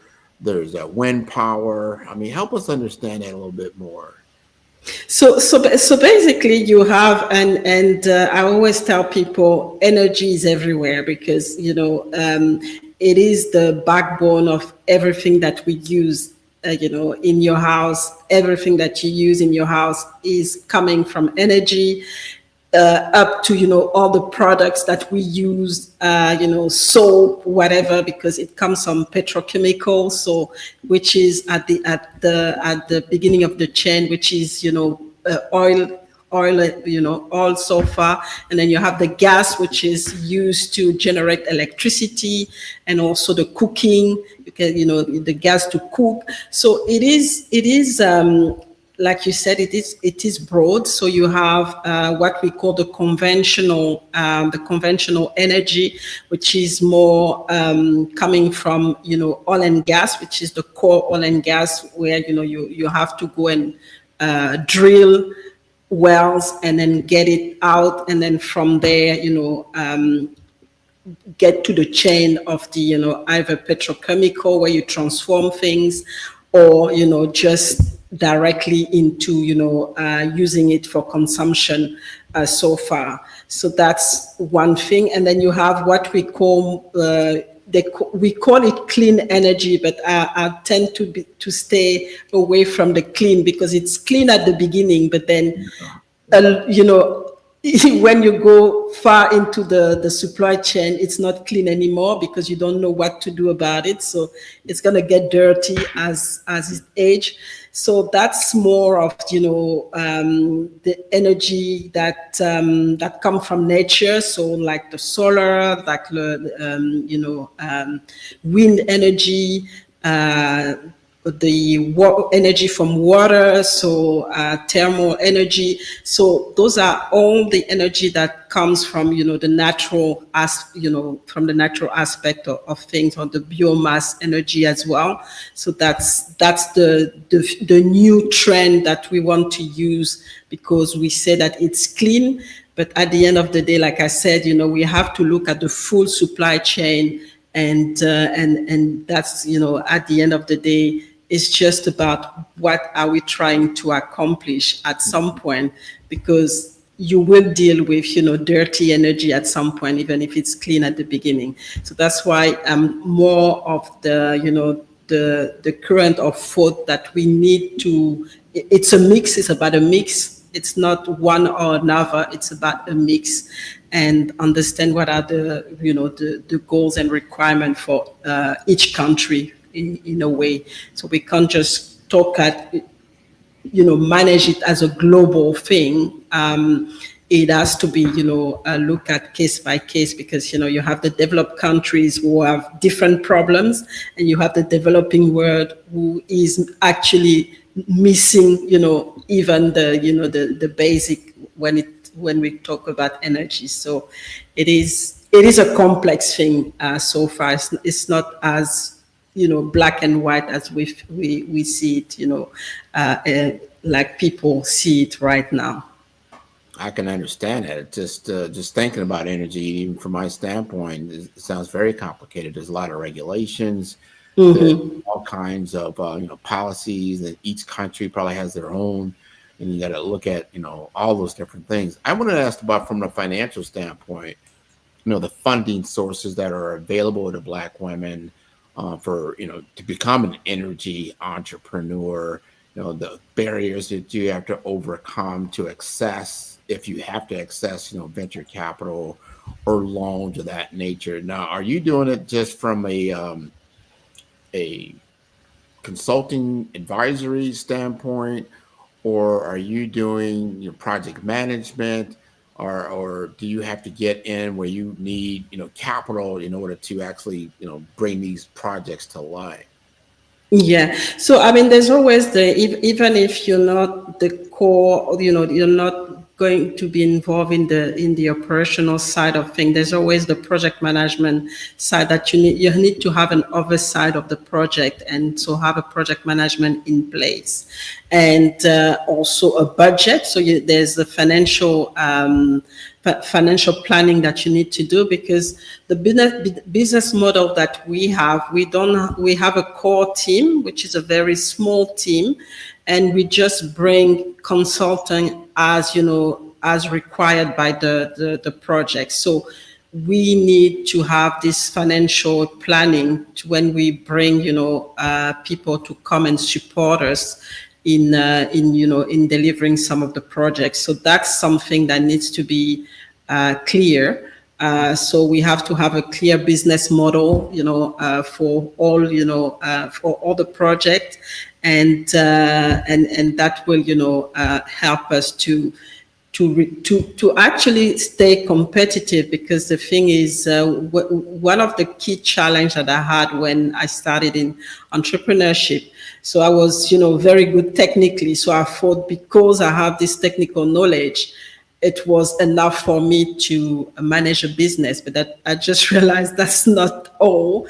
There is all the financial aspect. I have, so I had to really learn the budgeting and, finance in a way, and understanding, the contractual issues as well, and be able to integrate that into the technical aspect of things. So that has been the key challenge so far for us to really be strong, because at the beginning we tend to focus only on the technical side, and then we just realize that, okay, it's not going anywhere, so we have to get back to the drawing board, really understand what running a business is, and then integrate the technical aspect of things as well, and then also learn how to raise funds, which was something that, when you work for a company, everything is done, especially, when you work in some of the major company, everything is just streamlined and it's all done. You're just kind of, execute, and that's it. So I had to learn how to, go after the venture capital, present your projects, and really help, because some of the indigenous company that we're working with, they actually expect us to help them to do that, because they don't have, either they don't have the network to, or the capability to do it. So sometimes they ask us, as part of the business development aspect of our work, to actually help them to raise funds, to bring, to bring investors as well. So those are the things that we had to also learn to do. This is interesting. I'm glad you brought that up, and I want our audience to truly understand. You know, it's easy to put a title in front of your or the back of your name, CEO, chief executive. But what that really is, that means you might not be the master of all these different things, but you got to know about all these different things. You are the CTO, the chief technical officer. You're the CEO, chief financial officer. You're the chief marketing officer. Chief operations officer. And so you do have to step out of your comfort zone, learn these different things, because that's the business has to interface with another business, and you're interfacing with all these different layers within that business. I need to bring up the legal aspects of all Exactly. Legal is huge. And then when you got a very sensitive project like energy, and making sure that, hey, what happens if it's not implemented correctly, or it's not up to code, or it doesn't pass a permit, and all these different things. Who's responsible? Who's accountable? Exactly. Things that you have now learned.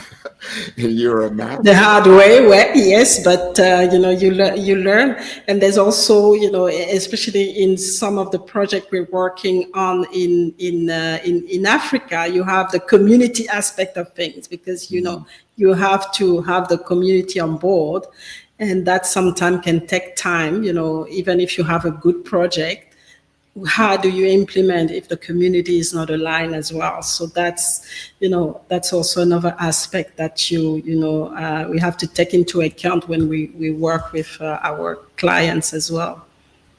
So in talking to women, especially like some of our younger women around the globe, they're interested. They're like, hey, I like what she's talking about. And I mean, that sounds exciting. I'm interested, especially talking about launching satellites and stuff like that. I'd be like, wow, that's big. What advice do you give them? How do you get them like, how do you get the foundation and the footing, and then be able to then bring them along your journey so they can actually participate in some of these projects? So the first thing, I think it's more on the mindset, because I think that's where the battle was for me. Believing that, because it's a very male-dominated, industry. So sometimes you can get discouraged and tell yourself, no, I can't do it. And sometimes, especially men working differently and being very upfront and sometimes direct, it can actually discourage you to even get involved. But what I can tell them, just be yourself. Have the right mindset, be yourself, you can do it. And that's why I also try to go everywhere and tell my story, because then it inspired the young girls to tell, I mean, she's done it, so I can do it. And it give them the energy to say, okay, I can do it. So that's the first thing, that you have to believe in yourself, because the road is not, it's not just a straight line. You're going to have some challenges, and be ready for that. The second, the second thing that they have to also understand is to understand, try to be abreast with what's happening in the sector, and try to be a step ahead, because as women, I've realized that they expect more from you. You have to prove yourself all the time. So really stay a step ahead, understand what's going on, understand the dynamic, understand the different aspect of the industry. And also understand who are the key players in terms of, especially if you work in corporate, understand who are the key players in your team, in your company, and try to get mentorship from some of those key players. I think that's a key thing, because at the beginning, your technical work and your hard work will eventually, bring you to a certain level. But after that, you need the connection. You need the network, and it's valid if you stay in corporate, but also if you want to do business, as I did so far. So if you don't have this network, you're just gonna find things. It's gonna be so hard so far, and that's why you need from the beginning, go to all the, finding the platforms that are existing in your country or in your region, wherever it is. Be present in those platforms, conferences, seminars, and even just as even if you're just starting, just observing what's going on in those in those conferences, in those platforms, and learn from every single session, and ask questions as well, and connect with people, and that is very, very, very important.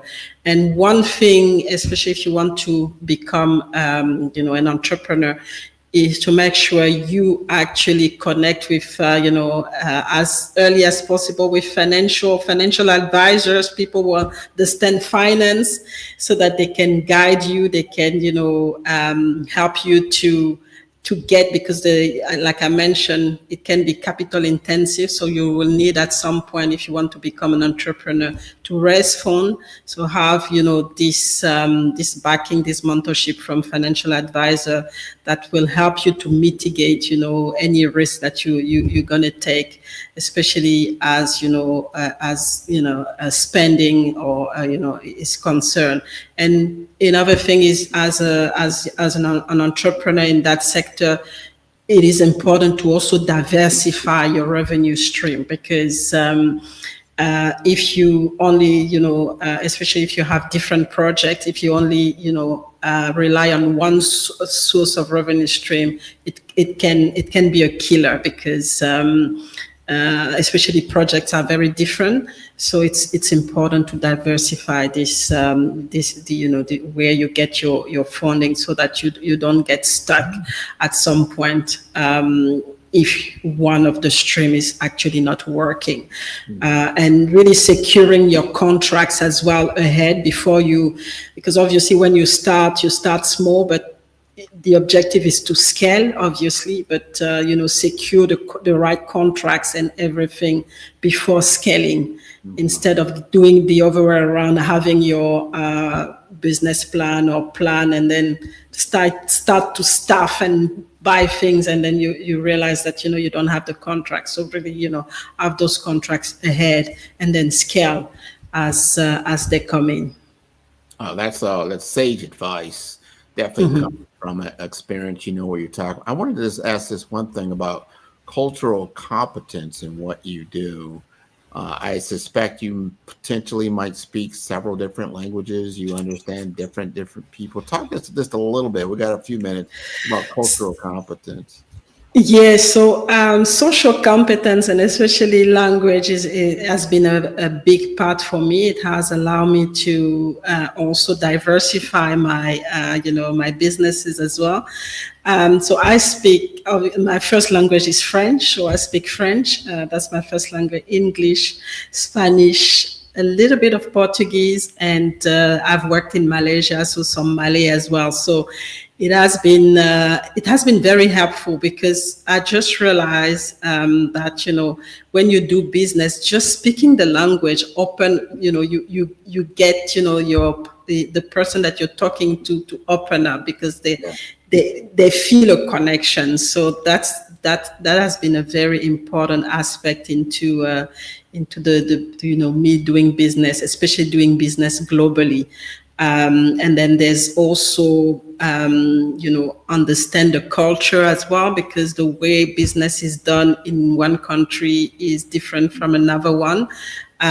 So you have to learn, how business is done, or get a partner or someone from the country to support you when you work on a project, because that's very important to understand the business culture and how to interact with the local as well, because that can kill your project if you say the wrong thing, or you connect with the wrong person. then it can just kill the whole project in one go. So that's very, very, very important to have that particular to look at that particular aspect when you do business globally. I thank you so much for sharing all of your wisdom, your knowledge, and experience with us today. And before we let you go, you've got to let us know how to contact you, because this is important. So to contact me, I'm actually in most of the social media platform. My preferred platform is LinkedIn. So I'll be in LinkedIn under Mireille Tulekima.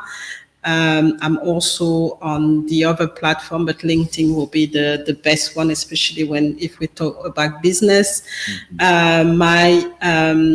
You can have if you want to know a little bit more about what we do, there is our website, www.mtenergyresources.com.au. So you have all the important information there, and you can reach out, especially like I mentioned, we always help. We have sometimes some investors from different countries who really want to help with business development, especially in Africa. That's our focus, connecting African opportunity with the rest of the world.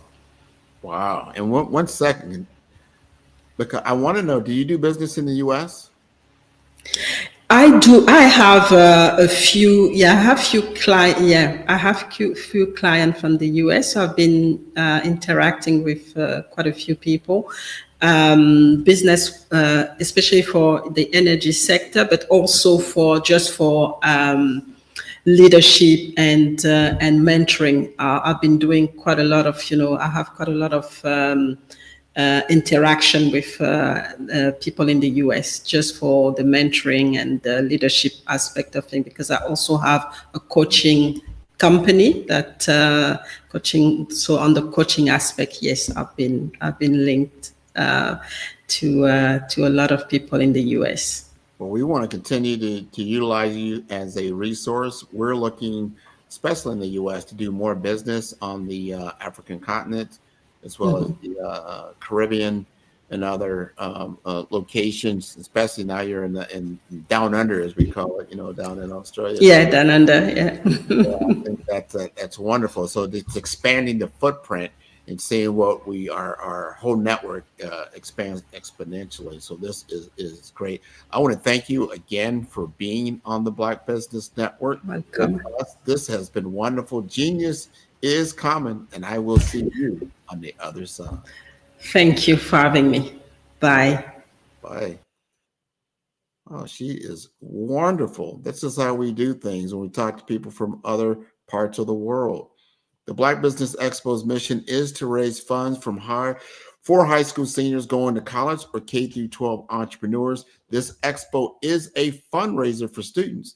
And you may go to www.blackbusinessexpousa.com to donate to the scholarship fund, or use the Cash App that is on the screen below, and that is $BBXUSA. Our goal is to provide laptops and up to $5,000 to 10 students. And students, you can register online at www.blackbusinessexpousa.com.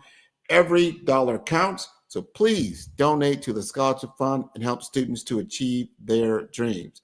Special thanks to our Black Business Expo USA sponsors for February 2025, and they do include NC100, Suede Soul, Carolina, Virginia Minority Supplier Development Council, Step Management, Margie McLean Foundation Incorporated, Genius is Common, Executive Women's Success Institute, The Quality Coaching Company, 5-Star BDM, Superwoman Business Services, Creative Force Studios, Lee Entertainment, Black Business Olympics, Artistic App Design, Banks Law Firm, Black Business Expo USA, Genius is Common, and I will see all of you on the other side.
Dr. Eric Kelly III and a host of phenomenal speakers from all around the globe for this 7-day virtual event that you don't want to miss. The mission of the Black Business Expo is to raise scholarship money from kids all the way from high school, all the way from college. The Black Business Olympics is one of the largest Black business showcases in the world. It is an opportunity for businesses and companies to showcase their businesses globally. We are going to be giving away laptops up to $5,000 away to students. Again, I'm Olivia Appleberry, the founder of 2 Cents Finance and one of the speakers for the expo. I am so excited to see you there. For more info, go to www.blackbusinessexpousa.com or call 919-308-9090 and hope to see you there. I am Black Business. From the moment I wake until the time I sleep. Yes, I am Black Business. I am Black Business. Tell me, are you Black Business? I am Black Business. Do you support Black businesses? Listen, I support Black business because I am Black Business. Black Business Expo, one of the largest business showcases in the history of Black business in the world. The world! Sign up today at www.blackbusinessexpousa.com or call 919-308-9090. I am Black Business. I am Black Business. From the moment I wake until the time I sleep, I am Black Business. I am Black Business. Are you Black Business?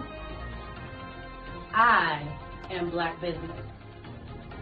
Do you support Black businesses? I support Black business because I am Black Business. Black Business Expo, one of the largest business showcases in the history of Black America in North Carolina. Join Dr. Eric Kelly III and a host of phenomenal speakers from all around the globe for this 7-day virtual event that you don't want to miss. The mission of the Black Business Expo is to raise scholarship money from kids all the way from high school, all the way from college. The Black Business Olympics is one of the largest Black business showcases in the world. It is an opportunity for businesses and companies to showcase their businesses globally. We are going to be giving away laptops up to $5,000 away to students. Again, I'm Olivia Appleberry, the founder of 2 Cents Finance and one of the speakers for the expo. I am so excited to see you there. For more info, go to www.blackbusinessexpousa.com or call 919-308-9090 and hope to see you there. I am Black Business. From the moment I wake until the time I sleep. Yes, I am Black Business. I am Black Business. Tell me, are you Black Business? I am Black Business. Do you support Black businesses? Listen, I support Black business because I am Black Business. Black Business Expo, one of the largest business showcases in the history of Black business in the world.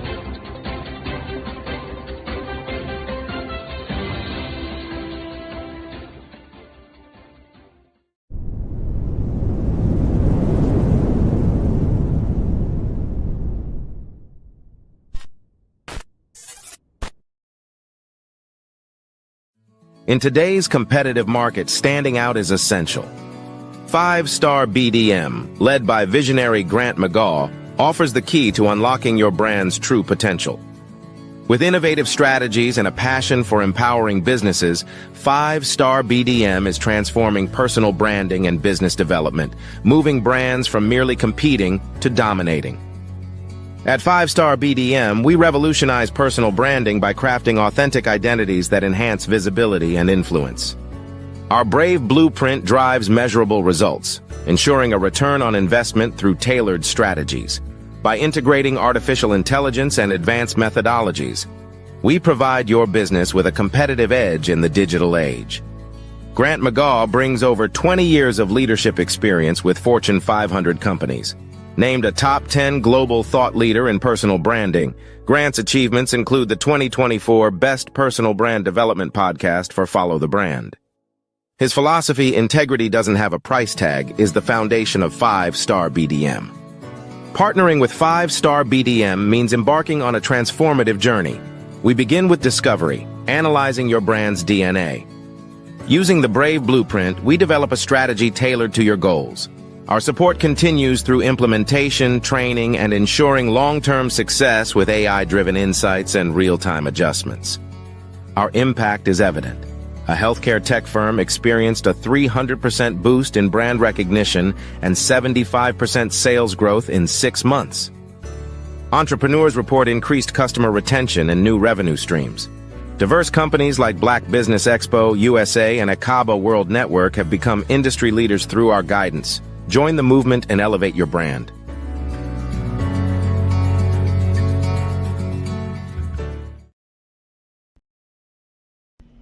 Why do I do what I do? You know, my life coach asked me that a few years ago. And she said, Tony, what's your why? And I told her, and she said, girl, you've already accomplished that. Perhaps you need a new why. Hi, Tony Harris, Amy Hoydu with Say It Said Marketing, one of your students. And just wanted to say thank you, Tony Harris, for spending so much time with me and giving me that boost in my business that I so drastically needed.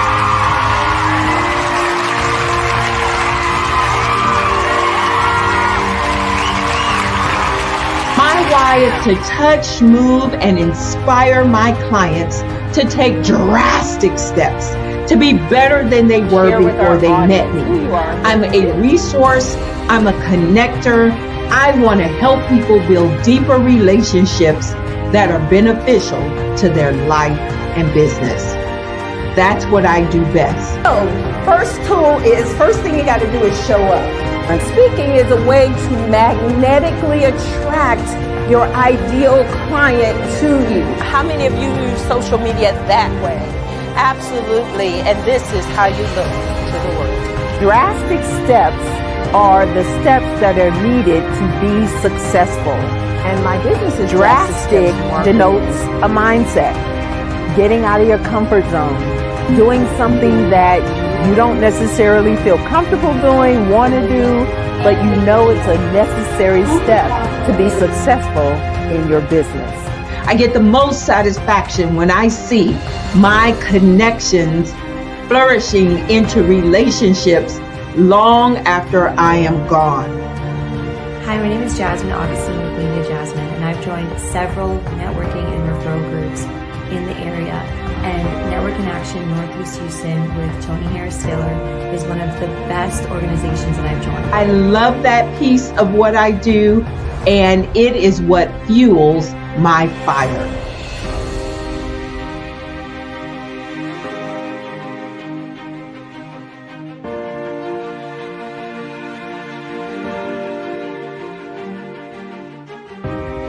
My name is Tony Harris Taylor, saying take a drastic step today for a fantastic tomorrow.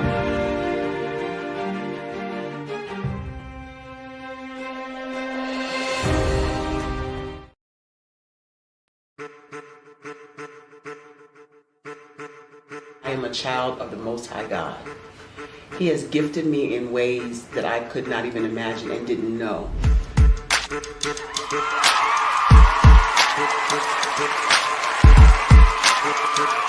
There was a time when I didn't know who I was. I listen to other people tell me who I should be, what I should do. I listen to people telling me that I should be a boutique owner, that I should be a construction manager, that I should be a laborer. Have you ever felt like you should do something else, be something else, go somewhere else, be wherever you wanted to be, and you felt like you were in a box? Anybody in the room? And you couldn't get out? Anybody in the room? And you kept trying to go and go and you couldn't get out? Anybody in the room? But let me tell you, you need to rock the box. Rock the box.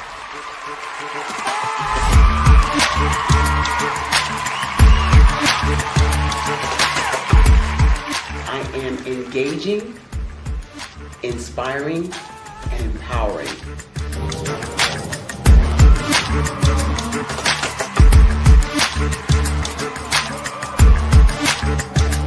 I would give you everything I know. Just by touching you, if I could, by osmosis, give you every single thing I've learned, I've gone through, I know I would.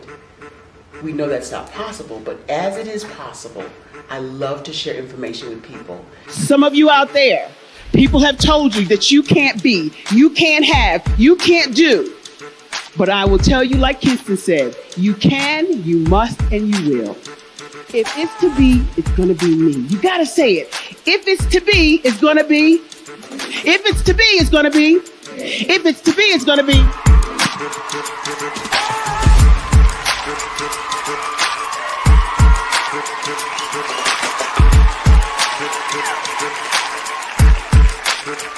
Barbara is because she believed what her mama said about her and not what other people told her.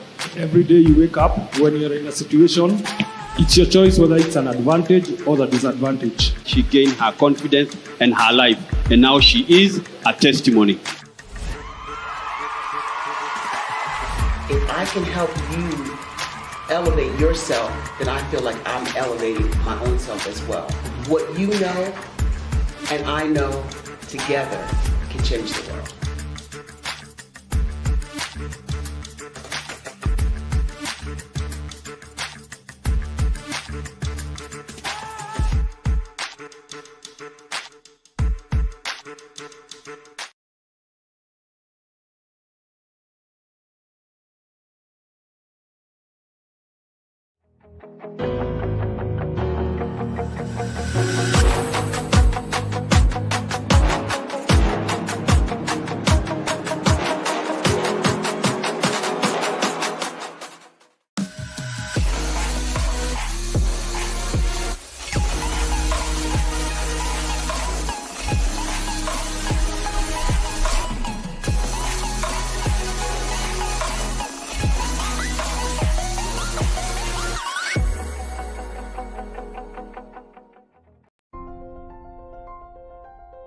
What if you could build your own city? A place where every child can find nurturing people to help them achieve their full potential. A place where every adult can access job training support. Where health education is abundant. Where social justice ruled the land. A place without limitations. Welcome. You have arrived at STEM City USA. It is what every city should be. A safe and trusted community where you find people and resources to help you become everything you are and beyond. STEM City is unlike anything you have ever experienced. It is a digital twin of the world around you, only better. STEM City is about energy and soul renewal. It is more than a digital world. You can almost feel the power of live cultural events, music, and theater. STEM City promises a better future for children with caring mentors and hands-on activities with dedicated tutors to support our youth. STEM City is your passport to a healthy lifestyle with weekly events addressing our community's many issues. STEM City is your financial well-being with helpful information on wealth management, career advancement, job training, and so much more. STEM City is the community you deserve. It is the city where your dreams can come true. STEM City USA, a place in the sky that is accessible to all who reach for the stars.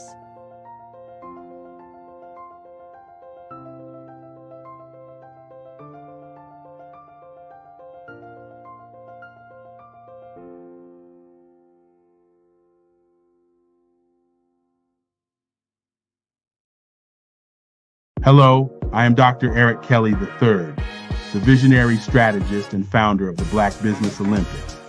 I invite you to showcase your Black-owned businesses on the Black Business Network global stage. The Black Business Olympics is a global Black Business Network platform that propels Black-owned businesses into the international spotlight. By showcasing your business on the Black Business Olympics platform, you can reach a worldwide audience of potential customers, partners, and investors. You can also establish yourself as a thought leader and expert in your field, attract lucrative partnerships, and more speaking engagements. In addition, the Black Business Olympics platform provides a valuable opportunity to connect and collaborate with like-minded entrepreneurs and business professionals from around the world. This can lead to new business opportunities, ideas, and relationships. Finally, by sharing your story and expertise on the Black Business Olympics platform, you can inspire and empower others. This is a powerful way to make a positive impact on the world and leave a lasting legacy. If you are a Black-owned business owner, I encourage you to seize the opportunity to showcase your business on the Black Business Olympics platform. It is a once-in-a-lifetime opportunity to make an indelible mark on the world. Be one of the 1,000 visionary entrepreneurs who are changing students' lives, shaping industries, and leaving an unforgettable legacy for their families. Unleash your voice on our global stage and watch your business thrive. Black Business Olympics is one of the largest Black business showcases in the history of Black business in the world. Yes, the entire world. Just give me a call today at 919-308-9090.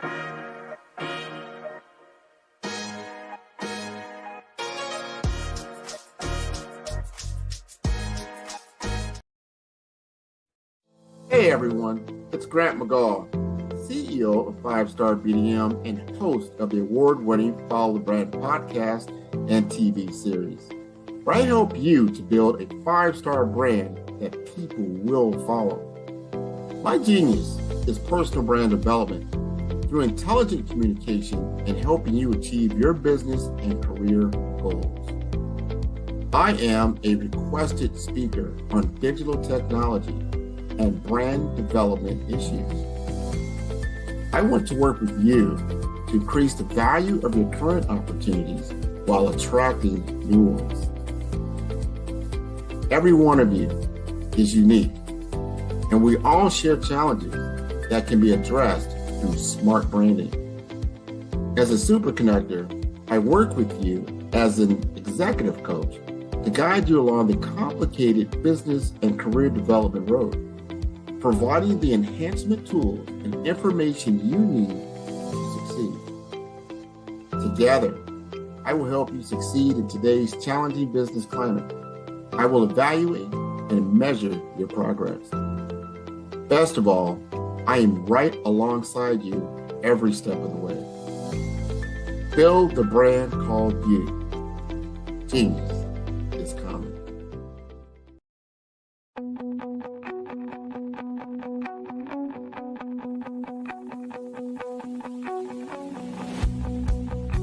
I am Black Business. From the moment I wake until the time I sleep. Yes, I am Black Business. I am Black Business. Tell me, are you Black Business? I am Black Business. Do you support Black businesses? Listen, I support Black business because I am Black Business. Black Business Expo, one of the largest business showcases in the history of Black business in the world. The world. Sign up today at www.blackbusiness.com. blackbusinessexpousa.com or call 919-308-9090. I am Black Business.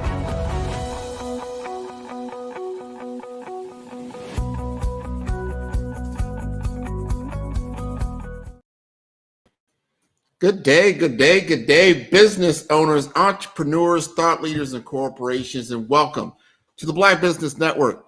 My name is Grant McGaw, CEO of 5-Star BDM and host of the Follow Brand podcast and TV series, and I am your business moderator for this session on the Black Business Network. The Black Business Network is a 24-hour business network showcasing Black businesses, business owners, entrepreneurs, and thought leaders worldwide. And we have speakers from North Carolina, London, Singapore, Africa, Japan, and cities all over the United States. The Black Business Network is a global community sharing its business knowledge to empower, inspire, and educate businesses about business. And it is my honor to introduce Miss Joy McMillan. Joy is just a wonderful person. She is the CEO of JAD Infection Control Experts. And what she does in her service to all of us is help us not to have any kind of infection or any kind of abnormality when going into a healthcare facility, whether it's a hospital, whether it's a skilled nursing facility, or anything of that nature. That is her goal in life, is to help all of us to be better and more safe as we enter into these particular realms. So when we get ready to bring her to the stage, and then we're going to speak to her and get a better understanding of what she's doing as the CEO and president. And she has about a 30+ year history in nursing. I respect her. She is one of my premier clients that I have worked with for the last over a year now, I believe. And what she brings to the table, and I'm telling you, it's a lot of the facts, things you need to really understand as we engage with the healthcare world. So as we get ready to get her teed up, we're going to have her, bring her to the stage and have her talk about some of the things that she's been doing in the community and speaking to healthcare experts. And she's recently been named the APIC president here in Florida. And I'll have her kind of discuss what that is all about and what that particular association is known for in the infection control industry. And I'll state it again, this is so important for us to understand, because each and every one of us, we're born in the hospital, we may particularly pass away in the hospital, but we need to know what is next for us and how to be safeguard ourselves when we're in these kinds of facilities, and the things to look for so we don't come home with something more than what we came in with. A lot of people don't know this, but one of the leading causes of death in the healthcare industry is the hospital itself. So here's Joy with us now. Joy, please, and I'm going to welcome you to the stage. Please introduce yourself. Good morning. My name is Joy McMillan, and I am the CEO of JAD Infection Control Experts.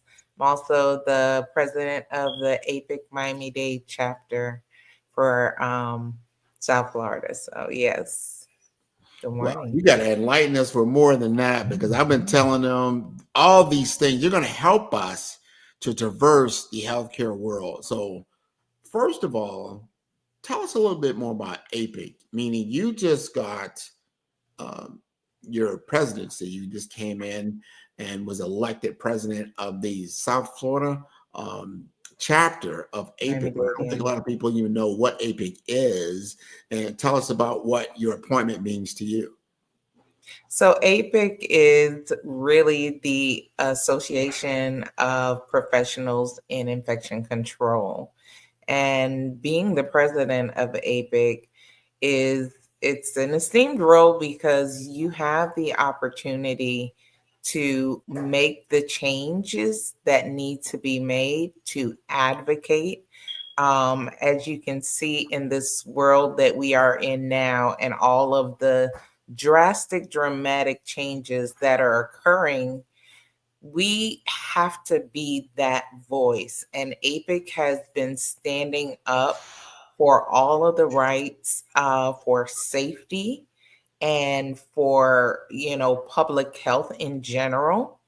We are the professionals that are going to stand 10 toes down, ensuring that regardless of what either party does in the legislative world and our elected officials, whether or not they support us being a part of making sure that we don't end up in another pandemic, and that when you do go into a healthcare facility, you are safe, or in the community in general. So as the president, we're doing a lot of things that we see that are necessary in our community. One of the areas that's falling short is, I would say, long-term care facilities. People don't understand the disparity between what happens when you go to an acute care facility and what happens when you go to a long-term care or a SNF, and the resources that are available. And the resources are usually, as everything, cost driven. And what we're finding is they have a small amount of resources versus the acute care hospitals have a larger amount of resources, bigger systems, bigger payment methods. We know that. However, if you mess around and hurt your knee or get in a car accident or have a stroke and you need rehab, or anyone that you know or love, or you just need long-term care because you're at that stage of your life, you want to be able to go in there with the confidence, knowing that you're going to get quality care and that you're not going to develop an infection based on, lack of proper infection control processes. So that in itself is very important. We're doing a lot of education with the long-term care facilities, and I'm enjoying the role.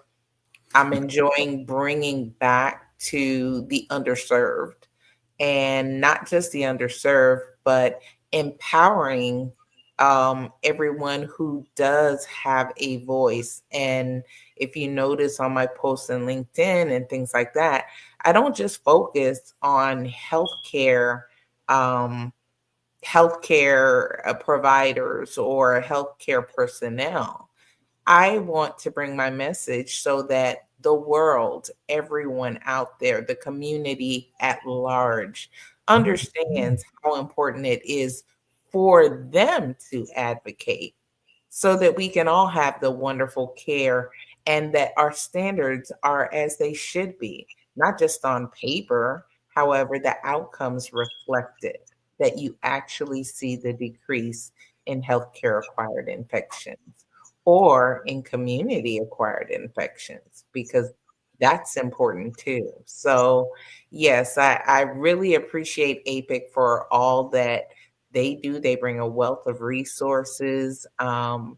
Being able to be a part of APIC Consulting, they only hire the best. And so they use expertise from consultants like myself to be able to go out and provide services and do their work as well. So it's a great partnership. And, I enjoy a lot of what I'm doing. And it's a great thing to be able to make a difference in people's lives. Well, I thank you. You made a difference in my life. You brought to my attention the actual urgency within the realm, meaning how many deaths occur every year from hospital-acquired infections. And the audience, I want you to truly understand what this means. There typically are around 600 to 700 people die every day from infection acquired diseases. And to put that into context, think about 2 jumbo jets every single day crashing in the United States every single day. And if this were happening, and it is happening, would not be public outcry. There would be all over the news. There's new mandates and policies. This can't be. We're going to ground jets. No. Obviously, however, this is happening every day. It does not get the attention, and it affects every single one of us because we have a loved one. And you think you're just nothing you can do. It's a medical error, or let's just say, or man, they went in with a kidney function but came out with pneumonia. How the heck they get pneumonia? And you just kind of accept these kinds of things and not realize you've got a hospital acquired infection. Now, you just went to a number of different events in which you were asked to speak on these things. Talk to us about some of the things that you spoke about and why they are important. Well, that's a good question. One of the first things that I did speak about was the disparities in the long-term care versus acute, and having people understand why they need to, like I said, advocate and what it means to them, bringing home the message of what it means to them for these facilities to have less than, when they really should have the right amount of staff to be able to do what needs to be done and the time allotted to get the job done. I highlighted that. I also highlighted some of the failed pieces in our systems, and they're so easy. Things like hand hygiene, how important that is to break the chain of infection. Hand hygiene is one of the first and the best ways in which you can prevent an infection from happening in the first place. However, it is historically known that hand hygiene in the healthcare environment is one of the least effective processes on a continuous basis. So you've got all types of devices and things that can monitor hand hygiene. Not everyone has the ability to have those. I know long-term care does not. You have also the ability to monitor. And so when you're monitoring, you're capturing data. You're able to capture that data and report on that data. One of the most important areas that people fail to do as infection preventionists, because they're all kind of in their little bubble. And I won't say all, because some of us understand the assignment, right? And one of the things that's very clear is that if you are in a situation, and a lot of people focus on nursing, right? The clinical folks. Okay, it's great that you're focusing your hand hygiene on nursing, but what about your physicians? What about your physician assistants and their residents? What about your administrators of the building? What about the rehab department? What about the kitchen department? So all of these people play a huge role. Even I go as far as transportation. When people are going back and forth from one area to the next, and you're taking patients or residents from their room down to imaging, or their room to therapy, or whatever they're doing, if they're not doing proper hand hygiene, and you are not monitoring it, you have to inspect what you expect. And that's the only real way to ensure consistency. And if you don't have a way to track it, and that's one of the things that I love about being a consultant, is bringing innovative techniques to my customers and my clients so that they have the ability to not just get real-time reports, but while I'm there, they get that information on the dashboard. They can track it. It goes to them. But when I'm not there, I also have tools that I can leave with them that they can ensure that there's accountability for the safety of the patients and the residents and the staff and the visitors, because infections don't just affect the customers. So if your staff are dealing with things, and let's just say they're not following proper procedures and they end up sick, what does that do? That hurts the workforce. And we all know in healthcare, our workforce is already stretched thin. We're trying to recruit, we're trying to retain. But part of that recruitment and retainment is having a safe health environment for them to work in, right? How you approach that, your leadership strategies, because I know infection control is where I lie, but if our leadership isn't doing what they need to do to ensure the well-being of their staff, and the staff don't feel comfortable having a just environment to be able to communicate, hey, I know we're supposed to be doing this. I saw so and so go to a room.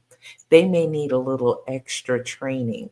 And to be able to do that in such a way where it's not punitive, you're giving that positive feedback that they need to hear, so that they can make the change that needs to be made. They can connect the dots.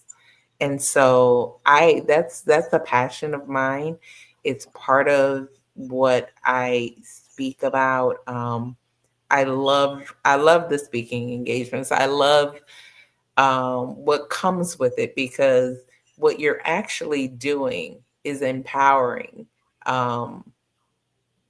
first of all, the frontline staff. A lot of times it's the next generation of frontline staffs, because most facilities are teaching facilities. So they don't just have their staff in there.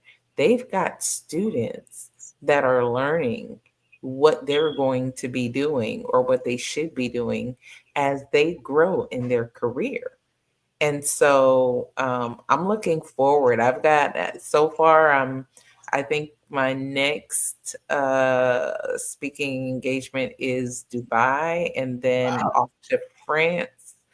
And I'm really I want to be global in having my impact affect the change, but I want it to be a global change. I want globally for us all to understand the impact that we can make, not just as, we are their stakeholders. Think about it, right? We may need healthcare. We hopefully won't have to, but the reality is, none of us, life happens. Life happens. We're all going to be affected. We have to engage with the healthcare system. Health is a big part, and especially when stuff comes to entrepreneurship. Most people don't realize, like, a lot of the businesses, especially the small and mid-sized businesses, micro businesses, they're built on either health, they're health related, some type. Wealth is a big one, and then the third one is relationships. Those three areas, if you really break it down and look at businesses and what they're trying to accomplish, they're either accomplished to get you, healthier, more money in your pocket, and better relationships. I want you to talk to now. I'm going to switch gears just a little bit and think about this. You had it before. You worked with myself at 5-Star BDM, and then after. And I want you to help the audience understand the entrepreneurial journey that you've gone on. You are definitely an expert in infection control, but you felt you needed some assistance in really getting that message out. Talk to us about your journey and when, your before and after experience in working with 5-Star BDM. So the before and after experience is night and day. I can tell you that. I started my journey back in 2007, and I wanted to be able to help people, to be able to make sure they had what they need for education, and to actually help make changes. My goals and my mission haven't changed along the route. I have gained so much more experience in so many different areas, that not just in infection control, but regulatory compliance. And for me, I was able to take that, but so far, right? And in a business, you understand, my aha moment for me was I was at, and as an entrepreneur, you take part in community fairs. Remember, I'm an advocate, right? And one of the fairs that I was at, I was asked to speak. I did my education and, spoke to the crowd about how they can prevent infections and what are the things that they can do, the everyday things. Because sometimes after the pandemic, people think, oh no, it's too much. You're asking too much. But really it isn't if you use the right time to do the right things, right? So once I was at that fair and I'm sitting at my booth and answering people's questions, the most frequent question I got was, okay, so what do you do? They could see the name, and they're, part of the rebranding process for me. My official name prior to meeting with you and us discussing the strategies that we were going to do in my bold blueprint, right, for success. I had the original name, which is still the LLC parent of JAD Infection Control Experts. It was JAD Higher Expectations. And I chose that name many, many years ago because that is what my vision was for my company. Higher expectations, which means we expect things not just to be as they should be, above standards, right? You want higher expectations. You want to soar. You don't just want to meet, you want to exceed, right? And it even, like, if you look at post COVID, you don't just want to stay alive in business, which many businesses were looking at. You want to thrive, right? And so the question I got made me really start thinking to myself, which is, yes, someone see JAD Higher Expectations. It has no, the name in itself has no concept wise for the average person who doesn't know me, and I've already told them what I did. The name should say what you're doing. It should have an indication. And so I knew I had done so much on my own to promote my business and to get my clients. But I also knew that I needed help in rebranding. And, I ran across some of your posts on LinkedIn. You actually, I think, were interviewing someone that I knew as I was marketing my business in the other name, right? In the original LLC. And I thought to myself, I was like, you know what? And you had reached out before, Yeah. and very, very early on, I mean, years ago. And at that time, I was in my building phase to where every single thing I was doing it on my own because I had no choice. If you're not financially in a place where you've got the clientele to be able to invest in yourself, right, in your business, every little thing counts. So I did it by myself, and I did it for a long time by myself. But the results, you get a client here, you get a client there, you're able to make this change, you're able to make that change, but you've really got to get out there and, sell it. Whereas working with you, you helped me in 5-star BDM to be able to take what I already had, take what was in me, and going through the journey. I think the best part about the process was going through the journey of where I had come from, what made me who I am now, and where I see myself and where I want to go. What are my goals, right? And that process has, opened my eyes to all of the things that I have been missing out on because I was just trying to do it myself. And there are times you do need, and I understand everybody's journey as an entrepreneur. Sometimes you have the funding or you may not have the funding. But there comes a time when you really need to invest in your business. And that investment is what I chose to do. Um, I got to a point of where I could, and I was generating some revenue. So now it's time, okay, let's take this journey. And at this point in the journey, I would say, it was the best decision I've made as a business owner, because I am at an opportunity to where so many different opportunities are coming my way.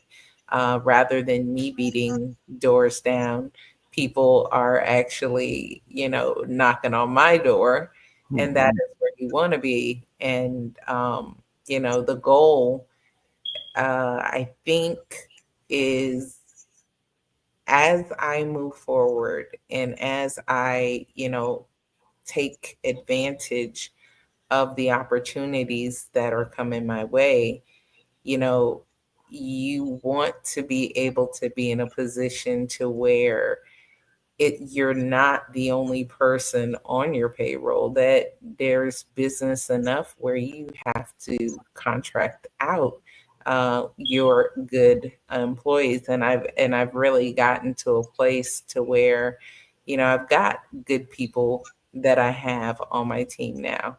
And I have the ability to meet needs, not just in my local area, but wherever around in our nation. I know I've got the ability to get the job done if it comes my way. So it's no longer a one-man show. I am making the needed changes, and I'm exploring all options and trying to bring innovation to people and help them to help themselves.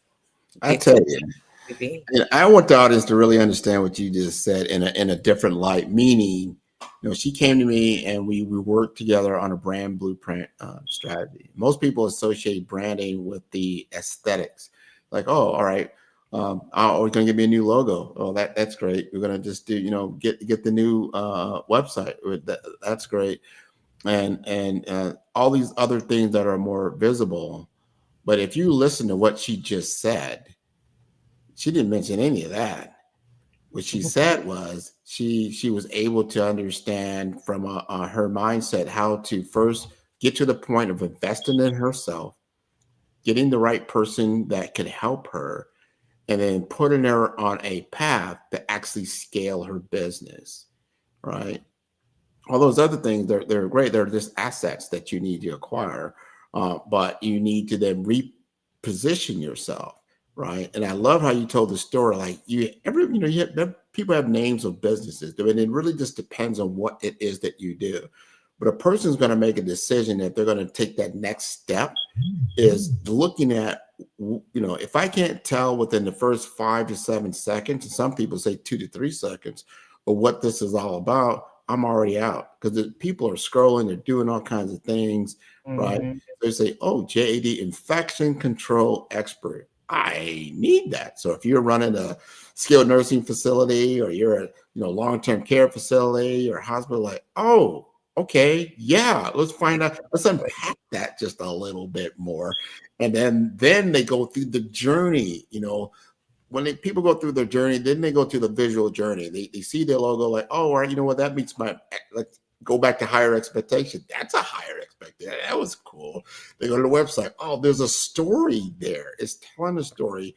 You are then meeting the client where they are in their journey. Like they want to know more information. I want to get more resources. Then they find out again that you're backed by this incredible organization. Like, wow, she's the president of this APIC organization that is like the body of infection control in the nation. Gives you great credibility, right? It's just about now repositioning yourself, getting you visible to the right eyeballs, and then seeing other ways to create revenue. I'm so proud of you. You're telling, oh, Grant, I'm going to Dubai. I'll see you later. Yeah. The opportunities, they are coming. It's very interesting when you have the opportunity to be in a position to turn down some assignments versus, just seeking, assignments that you would like to do. And so, I'm weighing. The next one is I'm weighing between Portugal and Prague and the Czech, and I'm like, well, I think I'm doing a poll out there to see which would be my next journey on that one. But it's a great thing. It's a great avenue. Where I want to be is to be able to take all of what I know and empower individuals on every level. And so I've done so much, and I think that's part of what's coming to light is that I think what sets me apart is my history in my journey. And so I don't just focus on infection control. I am that infection control girl. I mean, you can't get into what brings my passion out like infection prevention, right? I don't want people to be harmed. However, right along with that passion goes regulatory compliance. Regulatory compliance is, like I said, the minimum standards. So we want them to be better than the minimal standards. We want them to really exceed those standards. And, that brings credibility to the organization in itself, right? If you go into a facility and they've got a reputation for, having bad outcomes or poor outcomes, your confidence level and picking that place to go versus somewhere else. The world has transparency now when it comes to the data as far as outcomes. So people have a choice in where they choose to go. And bringing healthcare professionals and leaders, as when I got my MBA, I thought it was just as an opportunity for me to understand the business after being in nursing just so long and doing all of the certifications that I have. I wanted to understand the business aspect, and that has been the biggest change for me because as I, did that and became the hospital assistant administrator, I was in the room. I was part of the decision making. However, I know how to turn things around when things aren't going well. And I know how to be the change, even though change sometimes is difficult. It's how you go about it and helping leaders and, healthcare professionals and help them understand how to best get that change and make the change. So I'm looking forward to having those type of discussions and being able to mentor more of leaders that are out there, their DONs, their ADONs, their IPs, supporting them, but helping to turn organizations around that are drowning based on sometimes it's the culture of the facility. Sometimes it's the leaders not really being able, you can take a test and become a nursing home administrator. That doesn't mean we only got one more minute here. Before Mhm. I let you go, please tell us how to get in contact with you, because I don't want you to share everything. I want them to do some investigation, look you up. This is important knowledge. How do we get in touch with you? Well, it's easy. You can always go to my website, jadicc.com, or you can get me at jmcmillon, MCMILLON, at jadicc.com. Oh, man, wonderful. Thank you for joining us this morning on the Black Business Network. Genius is common, and I'll see you on the other side. Thank you. You're welcome. All right, good knowledge. The Black Business Expo's mission is to raise funds for high school seniors going to college or K-12 entrepreneurs. This expo is a fundraiser for students. You may go to www.blackbusinessexpousa.com to donate to the scholarship fund, or use the Cash App that's on the screen below, and that is $BBXUSA. Our goal is to give laptops and up to $5,000 to 10 students. Students, you can register online at www.blackbusinessexpousa.com. Every dollar counts, so please donate to the scholarship fund and help the students achieve their dreams. Special thanks to our Black Business Expo USA sponsors for February 2025. They include NC100, Suede Soul, Carolina, Virginia Minority Supplier Development Council, Step Management, Margin McLean Foundation Incorporated, Genius is Common, Executive Women's Success Institute, The Quality Coaching Company, 5-Star BDM, Superwoman Business Services, Creative Force Studios, Lee Entertainment, Black Business Olympics, Artistic App Design, Banks Law Firm, Black Business Expo USA, Genius is Common, and I will see you on the other side.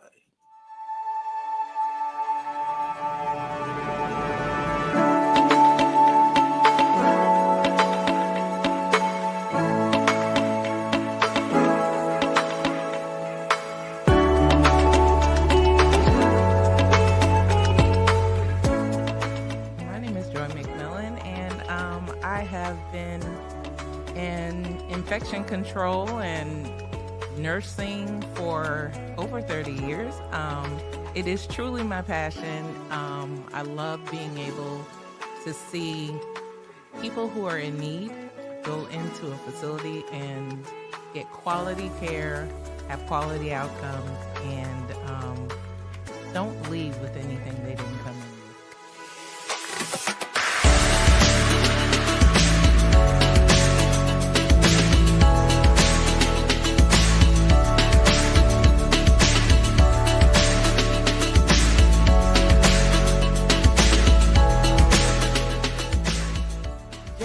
Infection control expert is really about having the ability to partner with facilities, partner with organizations who may not have the resources to be able to make sure their residents or patients, depending on the setting, get the best care that they have. What we're finding a lot of times is a lot of people are wearing many different hats, and staffing is hard right now. And COVID did a whopper on all of healthcare, and everyone is hurting. So I come in, and our organization, we're here to be that support system for them, to provide that extra pair of hands, the innovation that they need for efficiencies, things that are going to make the difference in what happens. And we don't come in when the surveyors come in. What differentiates us is we're their partner. So when you get us, but we're helping you proactively monitor, proactively engage, proactively look at real-time information so that we can make the difference ahead of time.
Dr. Eric Kelly III and a host of phenomenal speakers from all around the globe for this 7-day virtual event that you don't want to miss. The mission of the Black Business Expo is to raise scholarship money from kids all the way from high school, all the way from college. The Black Business Olympics is one of the largest Black business showcases in the world. It is an opportunity for businesses and companies to showcase their businesses globally. We are going to be giving away laptops up to $5,000 away to students. Again, I'm Olivia Appleberry, the founder of 2 Cents Finance and one of the speakers for the expo. I am so excited to see you there. For more info, go to www.blackbusinessexpousa.com or call 919-308-9090 and hope to see you there. I am Black Business. From the moment I wake until the time I sleep. Yes, I am Black Business. I am Black Business. Tell me, are you Black Business? I am Black Business. Do you support Black businesses? Listen, I support Black business because I am Black Business. Black Business Expo, one of the largest business showcases in the history of Black business in the world. The world! Sign up today at www.blackbusinessexpousa.com or call 919-308-9090. I am Black Business. I am Black Business. From the moment I wake until the time I sleep, I am Black Business. I am Black Business. Are you Black Business? I am Black Business. Do you support Black businesses? I support Black business because I am Black business. Black Business Expo, one of the largest business showcases in the history of Black America in North Carolina. Join Dr. Eric Kelly III and a host of phenomenal speakers from all around the globe for this 7-day virtual event that you don't want to miss. The mission of the Black Business Expo is to raise scholarship money from kids all the way from high school all the way from college. The Black Business Olympics is one of the largest Black business showcases in the world. It is an opportunity for businesses and companies to showcase their businesses globally. We are going to be giving away laptops up to $5,000 away to students. Again, I'm Olivia Appleberry, the founder of 2 Cents Finance and one of the speakers for the expo. I am so excited to see you there. For more info, go to www.blackbusinessexpousa.com or call 919-308-9090 and hope to see you there. I am Black business. From the moment I wake until the time I sleep. Yes, I am Black business. I am Black business. Tell me, are you Black business? I am Black business. Do you support Black businesses? Listen, I support Black business because I am Black business. Black Business Expo, one of the largest business showcases in the history of Black business in the world.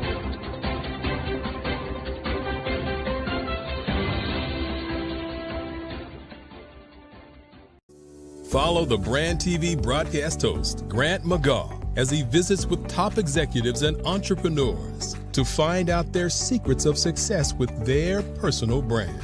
Follow the Brand TV broadcast host as he focuses on brand development to build better relationships, bring value to your business, relationships, and career. You will enjoy listening to each episode that is tailored to speak to you directly. If you're looking for this type of clarity in terms of building your brand, you have tuned into the right station. Each episode will help you to shape a conversation in the 5-star BDM network of 20,000 professionals and become a springboard for your corporate engagement and business opportunities. Each guest will frame their story in the areas of personal branding, business development, career development, financial empowerment, and technology innovation. Grant McGaw explains why he is the CEO and owner of his own professional career. Grant is an accomplished business leader and entrepreneur who wants to give back to individuals to grow their personal brand strategy. Tune in as he weaves his story about new possibilities, while to you exceed expectations. If you love storytelling, this show will make for fun.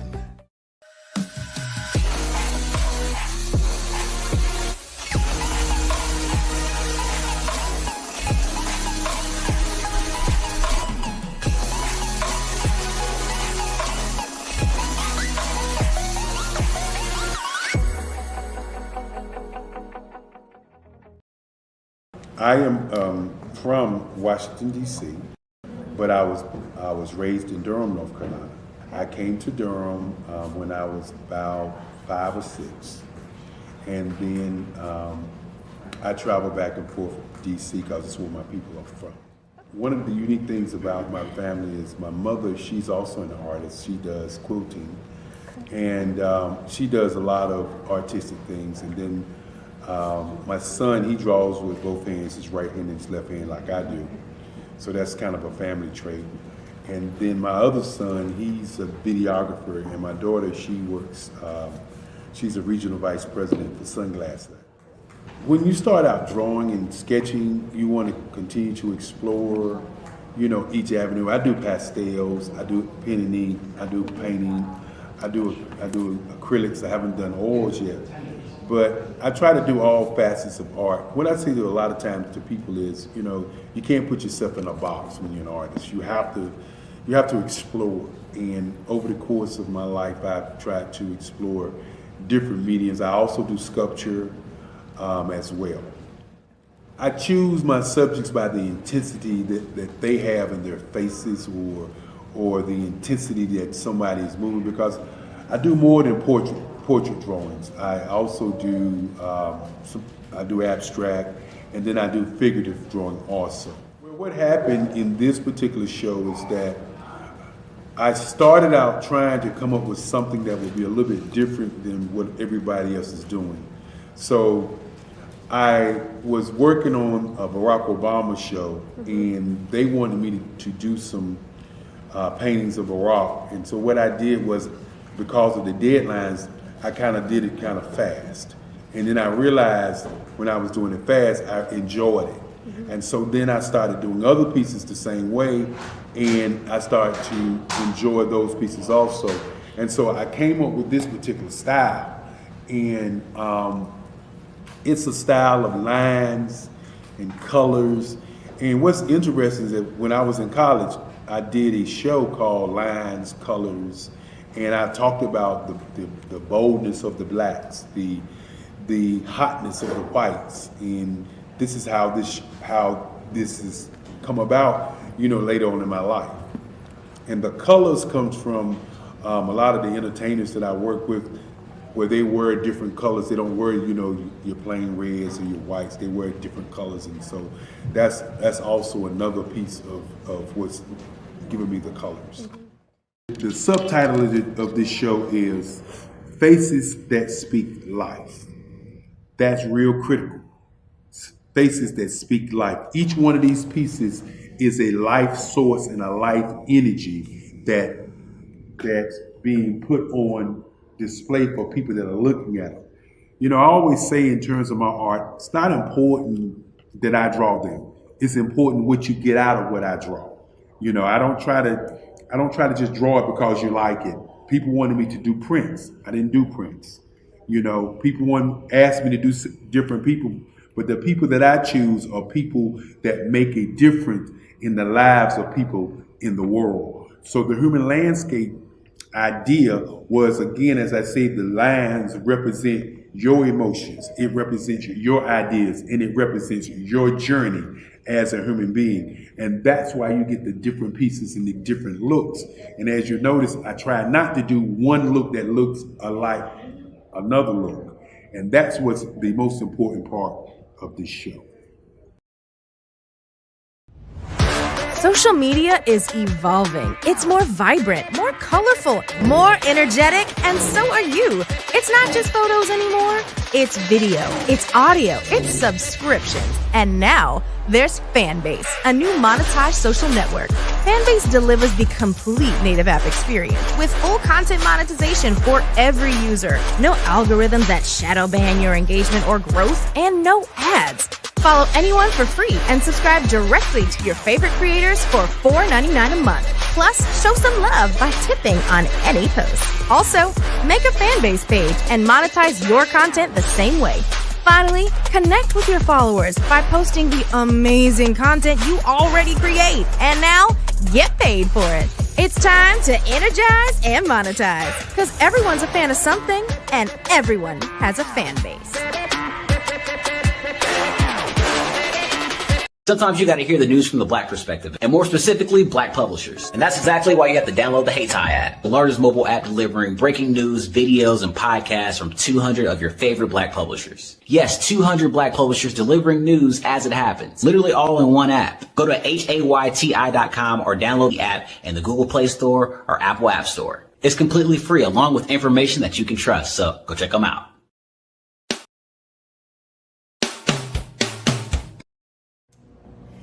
Hard is it to land on the front cover of a top-tier global publication?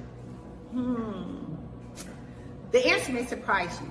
If you are a business owner, industry leader, speaker, author, or coach, this is your opportunity to get featured in a publication that reaches worldwide. We want to be able to tell your story, showcase your brand. We have made it so easy. All you have to do is answer a few questions and tell us a little bit about your business, and we'll take care of the rest. But why get featured? 1, it gives you massive exposure to a global audience. 2, it helps to boost your credibility and your authority in your industry. And 3, it helps you to expand your network and unlock opportunities. Now, right now, we are offering a special limited time offer. You can be seen by over 10,000 viewers and readerships each month. So don't wait. This is your time to elevate your business and get featured. All you have to do is click the link below and get started today.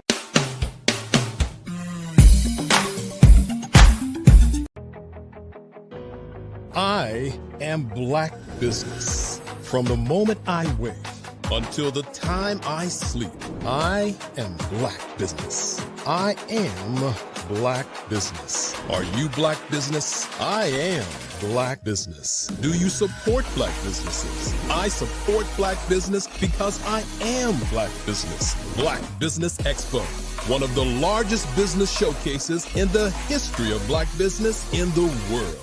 Sign up today at www.blackbusinessexpousa.com or call 919-308-9090. I am Black Business.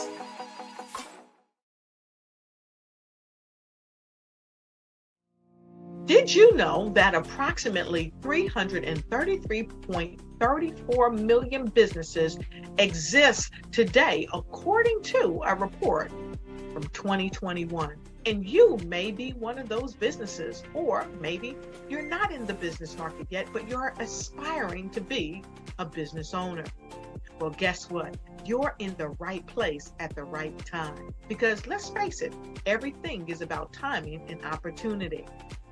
Hi, my name is Dr. Lotus Richey, and I'm the CEO and founder of the Lotus Richey Coaching and Consulting LLC, along with the Lotus Richey Ignite Show.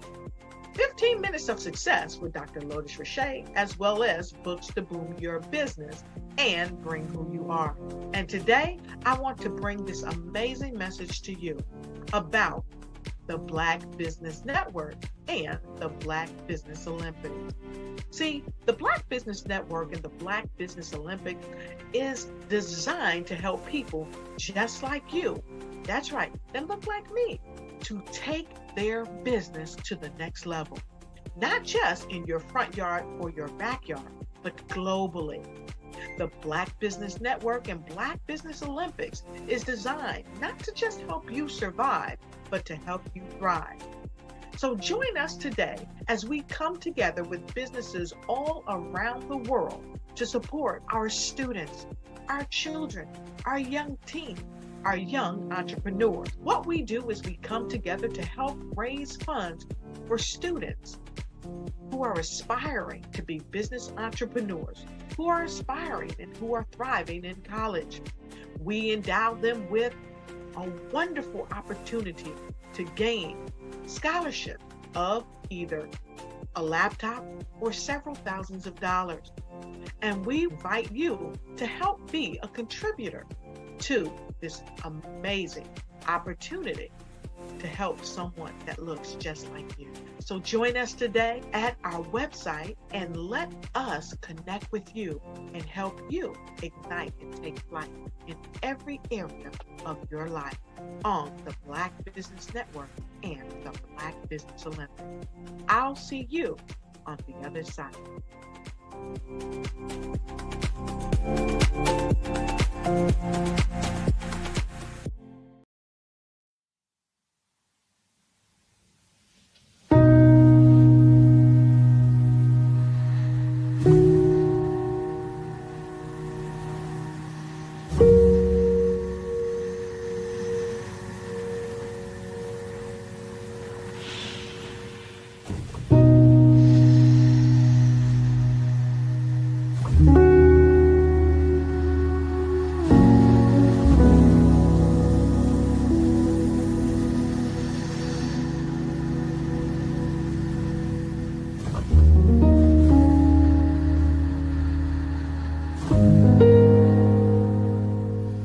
My name is Harvette Sears-Smith. I am the chief of North Miami Beach Police Department.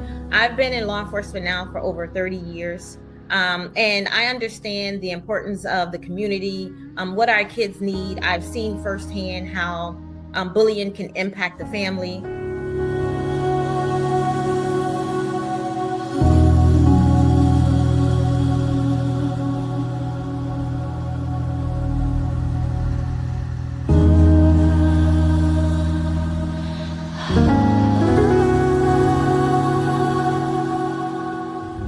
By having this app, promoting it, providing the training, letting the kids know that, that it's a comfortable and safe environment, I think the outcomes would have been different. And just taking the call in my capacity and seeing that, a child is, in this scenario, that's one of the things I would do. I would make them feel comfortable, let them know that we're here to help. You're not in this alone.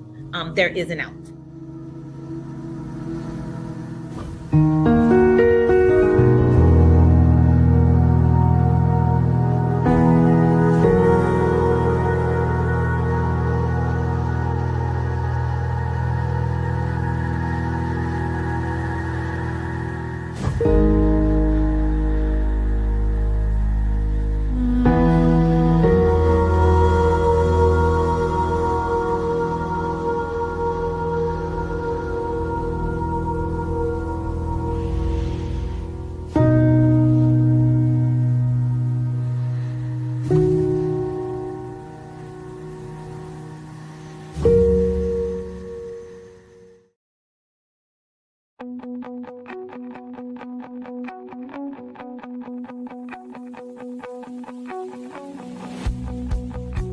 I am Black Business.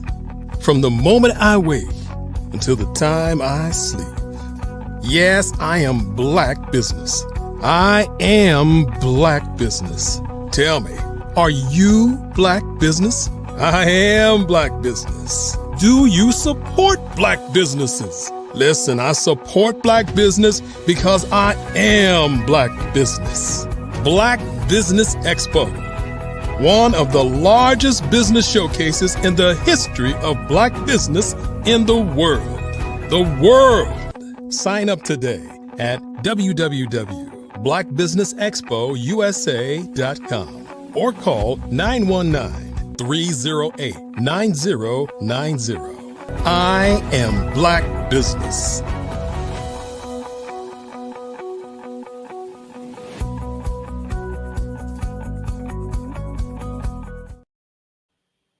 Hello, everyone. Good day, business owners, entrepreneurs, and thought leaders, and corporations. Welcome to the Black Business Network. My name is Grant McGaw, CEO of 5-Star BDM and host of the Follow Brand podcast and TV series. And I am your business moderator for this session on the Black Business Network. The Black Business Network is a 24-hour business network showcasing Black businesses, business owners, entrepreneurs, and thought leaders worldwide. And we have speakers from North Carolina, London, Singapore, Africa, Japan, and cities all over the United States.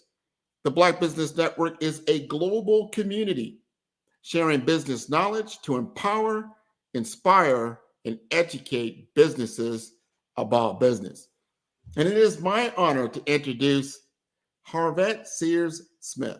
She is the executive director of Building Bridges Communications and a retired chief of police with over 30 years of experience in law enforcement. Throughout her career, she has been a steadfast advocate for community safety, youth empowerment, and trauma-informed policing. Now leading the Help for You initiative, Chief Harvette is committed to transforming how young people and elders report bullying, harassment, and abuse through a secure, anonymous digital tool. With a passion for bridging gaps between law enforcement and the communities they serve, she continues to drive change by fostering trust, collaboration, and innovation for safer communities. So I would like to introduce you to Chief Harvette S. Smith. How are you? I'm well. How are you, Grant? It's wonderful. I am so good to be speaking with you today. I can't even say, the former chief of police. You're still chief to me. I always say chief Arbet. I'm sure you're used to that after all these different years. But this is a different kind of like world for you. Tell us about, retirement, what you're looking to do as you step into this new role as the executive director for Building Bridges Communications. So what I have a passion, and my passion is to always be of service. So I kind of want to continue that role in the community. I want to be proactive. I want to show that I'm doing this in an impactful way.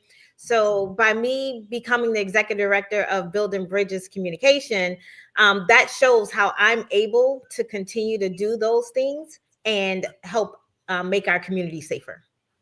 That's wonderful. Now first of all, thank you for doing that. We just played the commercial to give people an appetite of what we're talking about for the Help for You application to help our children.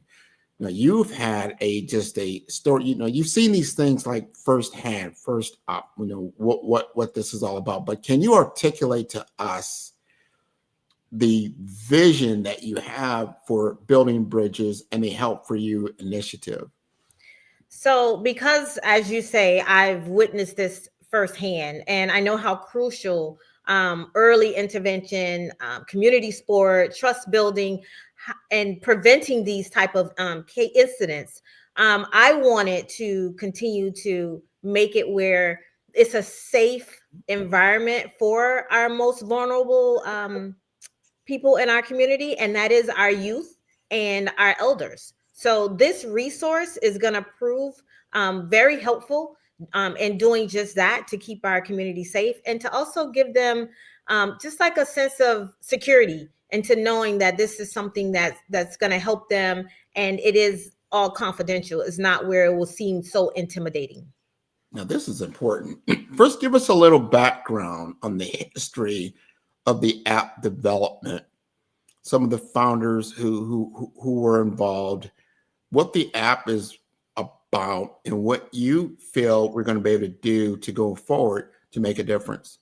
So the app is basically, it's a secure data network where children, elders, parents, educators can all access this app and use it in the event, confidentially, in the event someone is being abused, bullied, harassed, if they're experiencing any type of mental issues. So this app was designed, or I guess the background or the backstory by Femi Falomi Brown with Thought Switch. And then we also had yourself, Grant McGaw, Lonnie Lawrence, who's also a retired law enforcement professional, who's been in the background working to bring this app forward. That is so important. And I was a part of that. And Femi came to me and she said, Grant, I see you do a lot in the technology space. I want to be able to develop this application. And there was a grant that was done by Miami-Dade County and a Carrie Meek Foundation. It's a grant, what can we do to do something like that? Because she had been, bullied in her high school years and things like that. She understood why this would be important. And I was floored by it, to be honest, because this is like a first alert for kids. That's how it's explained. Like, so you get a live person on the app that can talk to you. And as we think through this, and I know when I was talking to you, because I think about some of these school, shootings that happen, unfortunately, and a lot of times are done by students on other students some of the time. And I was wondering, what if that student that was disgruntled, having some problem? Maybe if they had a way of expressing themselves or talking to somebody real time, anonymously, or however they want to do this so they feel comfortable. I said, that would be a great idea. Or you start, as they say, if you see something, say something. Somebody says, hey, this person over here is really having some very, strange behavior. I just want to make someone aware of this, and then you could take action, because on your side of the ball, typically when you get law enforcement involved, it might be already in a crisis mode. How do you feel about how the app is going to be able to mitigate some of these situations? I see the app as being really proactive. So if we can get people to realize that this resource is out there to help them, then we can mitigate a lot of, like you said, the active shooters that's occurring in schools. Because what happens is the kids are bullied. They get to a point where they feel like they don't have an out. They have no other way of dealing with it. So if someone noticed that they're experiencing these type of behaviors and reach out through the app, then we can provide them resources that can help with this immediately. And then if we need to get law enforcement involved, if it's absolutely necessary, we will do that at the drop of a dime. So I see it as being very proactive. I think it's something that will definitely help bring safer communities. So this development, I think, is going to be just worldwide. I love that. I want to talk to, I won't say the elephant in the room, but it's something that is definitely concerning. I know if I was a parent, you want to look at the confidentiality. Will the kids feel like, we're not telling on someone else, or, or someone finds out I told on them, and then, there's some confidentiality as a major concern. And we just want to understand that, how does the Help For You app ensure that the users feel safe and protected? Absolutely. So we know that this is like reporting sensitive issues. So we make sure that we prioritize the user's privacy by allowing anonymous reporting. So they will connect with individuals that's like in the community-based support rather than immediately escalating it to law enforcement. So our platform is encrypted, is designed to protect the user's data, ensuring that those that are seeking help can do so without fear of exposure or retaliation. So we're really working with trauma-informed professionals who kind of understand the sensitivity. They understand that these issues are very sensitive. So that's some of the things that we're doing. I like that. All right. So you took this into account when you were designing the app, the confidentiality, knowing how our kids, think about certain things or feel about certain things. We want to make sure that they adopt the application and don't feel like, that's not for me, that's for somebody else. Right. I want to ask you this. One of the biggest challenges in community-based initiatives is gaining trust and engagement from the community. What strategies is Building Bridges using to strengthen partnerships and community outreach? So we are deeply embedded in the community. So we want to make sure that we're partnering with schools, with our faith-based organizations. So we will begin holding community forums. We will do our training sessions. We'll have workshops because we want to engage directly with the citizens or the residents in any city that we're working in. So we want to make sure that we're listening to their concerns. We're ensuring that our solutions are community driven. So we're going to make sure that we reach out to these different advocacy groups and local organizations to make sure that we're creating those partnerships, because we want to make sure we're building mutual trust. That's important. I like that. You get buy-in, right? Yes, you got to get buy-in from the community. And then when we worked together on the application, we made sure that we had, certain things involved with that the community would love it. And we did a presentation, I think at the school board or it was the Black Advisory. Yeah, that was at the City of Miami Gardens, I believe. Yes. And they loved the app, and they understood what they have in place wasn't really archaic or something from years and years back, but they're not keeping up with today's world, how these kids, interact and communicate. So we need more of an application that is driven. Now we had talked about this, how much we would need to take from a beta stage, right, to actual full production. Right. And we came out with numbers around $300,000 to be able to get it to a full production standard. What are you doing now to say, hey, these are you talked about the community. Who do you need to reach out to get the funding that you're seeking? So my idea is that we will reach out, of course, to our law enforcement partners, other faith-based community organizers, our local advocacy groups, business owners that, want to also be a part of investing in safer communities. And this app is really going to do just that. So we feel like we're making it where we're bringing partnerships together in order to meet the goal of what it would take to secure the funding for this app. That's so important because you've got to get buy-in. People will say, that's a great idea. Wow. Why didn't I think of that? But, let's get it rolled out. But what it really comes down to, we've got to get community involvement. Yes. And get the right people or the right corporations, the right entities involved to make this a reality for the community. Because I know one thing, and we talked about this. I know if I was a parent, which I am, and my kids were going to school, even though they're older than that now, but I have a grandchild who's 3.5 years old, about to go to school in the next, year or two. And if, God forbid, another school shooting happened, and then my child would even ask me, well, what did you do about that? I'm like, wow. And we have to ask ourselves as a community, as we've seen these things happen time and time again, but we have to ask, what did we do about that? Did we do anything about that? Right. We're just going to wait to the next event. Right.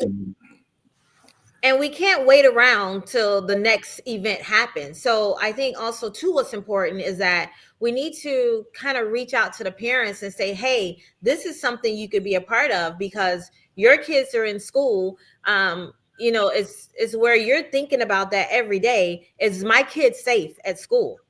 How can I get them the resources so that they can reach out when they need help? So we do need to make sure that we're getting the information to the parents. I want to make sure that we're getting out there, doing the presentations of this app, because I believe it is going to be something worldwide that is going to prevent the active shooters. And that's important because we got to understand there's cyberbullying going on. There's so many other things other than, that was school shooting, but there's cyberbullying that's going on. There's digital harassment that's definitely on the rise.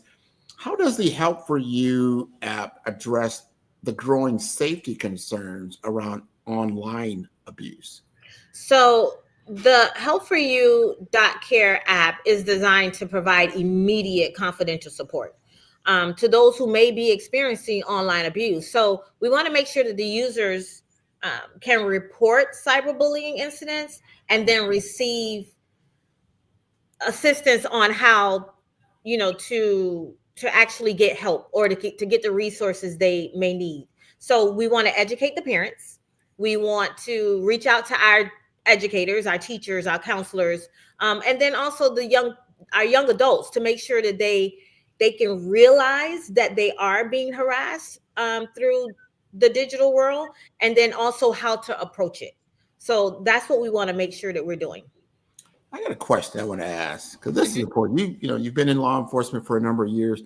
How has what in your role or your former role changed over time due to this new digital technologies, good or bad, in our children and how they either use it in their everyday world, and how does that affect law enforcement? Wow. So we do get reports of, people being bullied or harassed through social media, through their phones, text messages. And then as law enforcement, when those things are reported to us, we try to work with the victim to kind of see, well, how did this originate?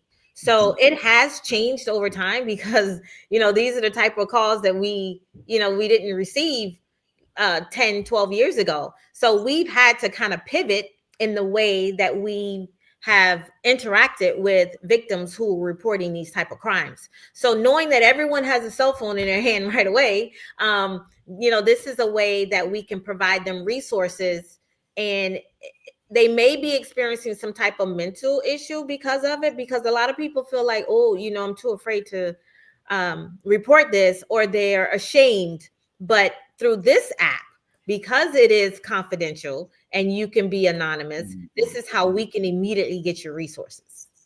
That's important to understand. I like that. Understanding that the game has changed. It's just, and I haven't been, last time I was in a high school and as a student was many years ago, so I can't apply what I did. When I was in school, no, it's a different animal these days. It is. It really is.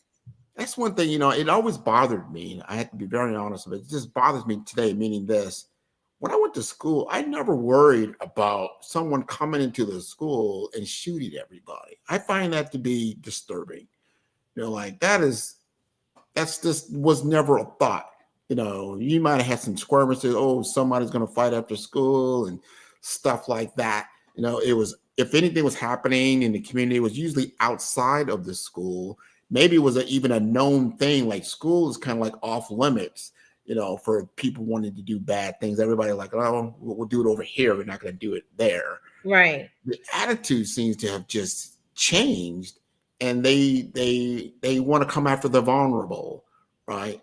Right. So I see this as a way to equipping those who are vulnerable. Like, hey, no, you can call in resources, like, with building bridges, help for you with Harvard Smith is like, hey, yeah, we've got a deterrent now for this kinds of things. I want to ask you, what is the long-term vision of Building Bridges Communications and the Help for You app? And do you see this platform expanding beyond Miami-Dade County? Oh, absolutely. So the long-term vision is to really get this app to where it is available to the entire world. Because right now, although we're starting with Miami-Dade County, we know that this is something that could be nationwide, because the type of issues that we're dealing with is not just limited to one region.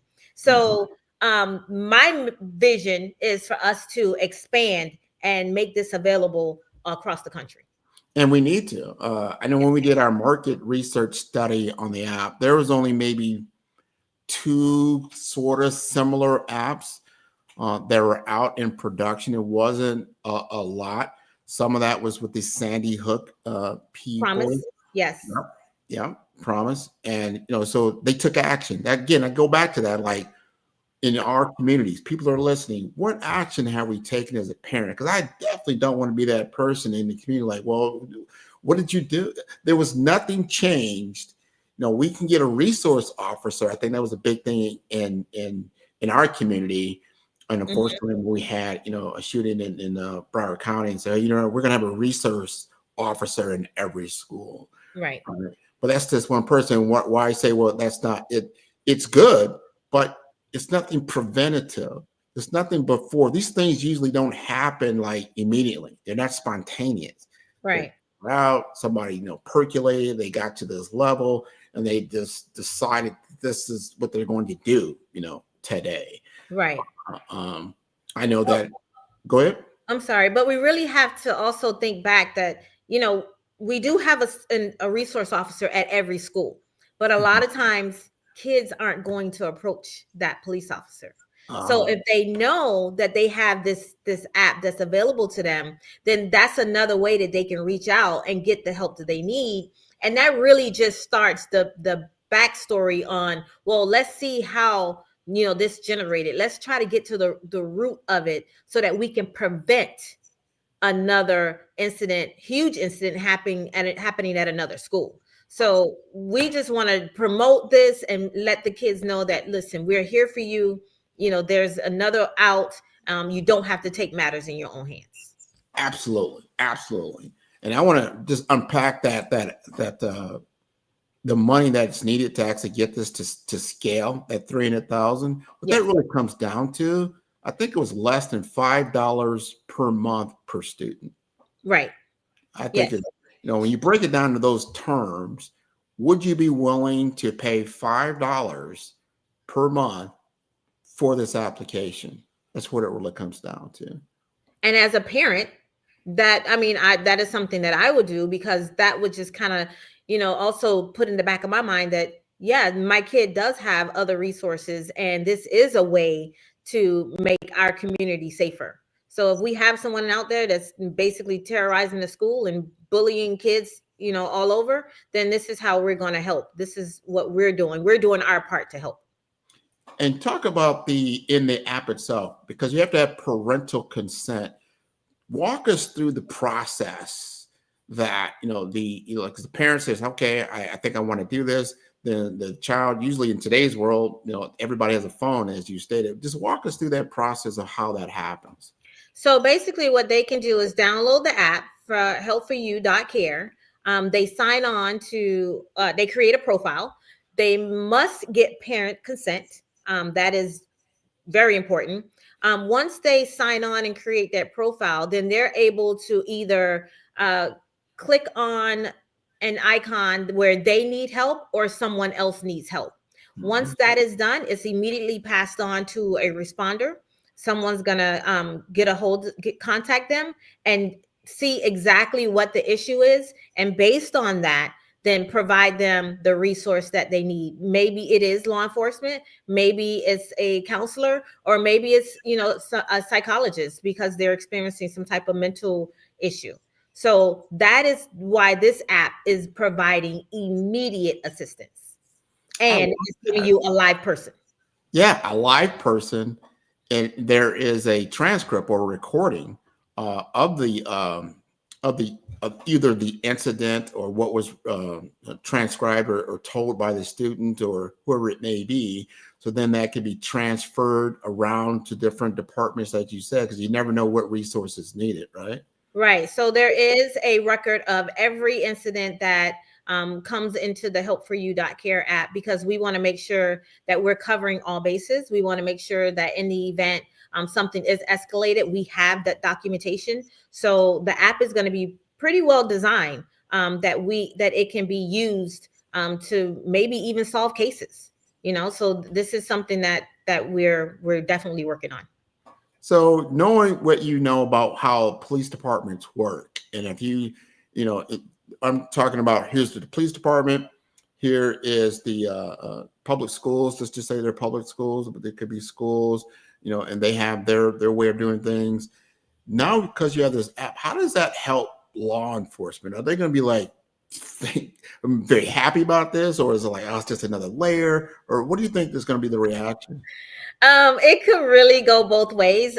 We can see it as being very helpful, but we also have to make sure that it's not being used as maybe just somebody to cry wolf or somebody just playing around with the app. So I do see it as being helpful, where law enforcement can say, oh, yes, look, this is a credible threat. So let's make sure that we're looking into this every aspect and making sure that we're getting the person or who's ever causing the abuse or harassment. Let's try to identify who they are and work with them to mitigate this issue.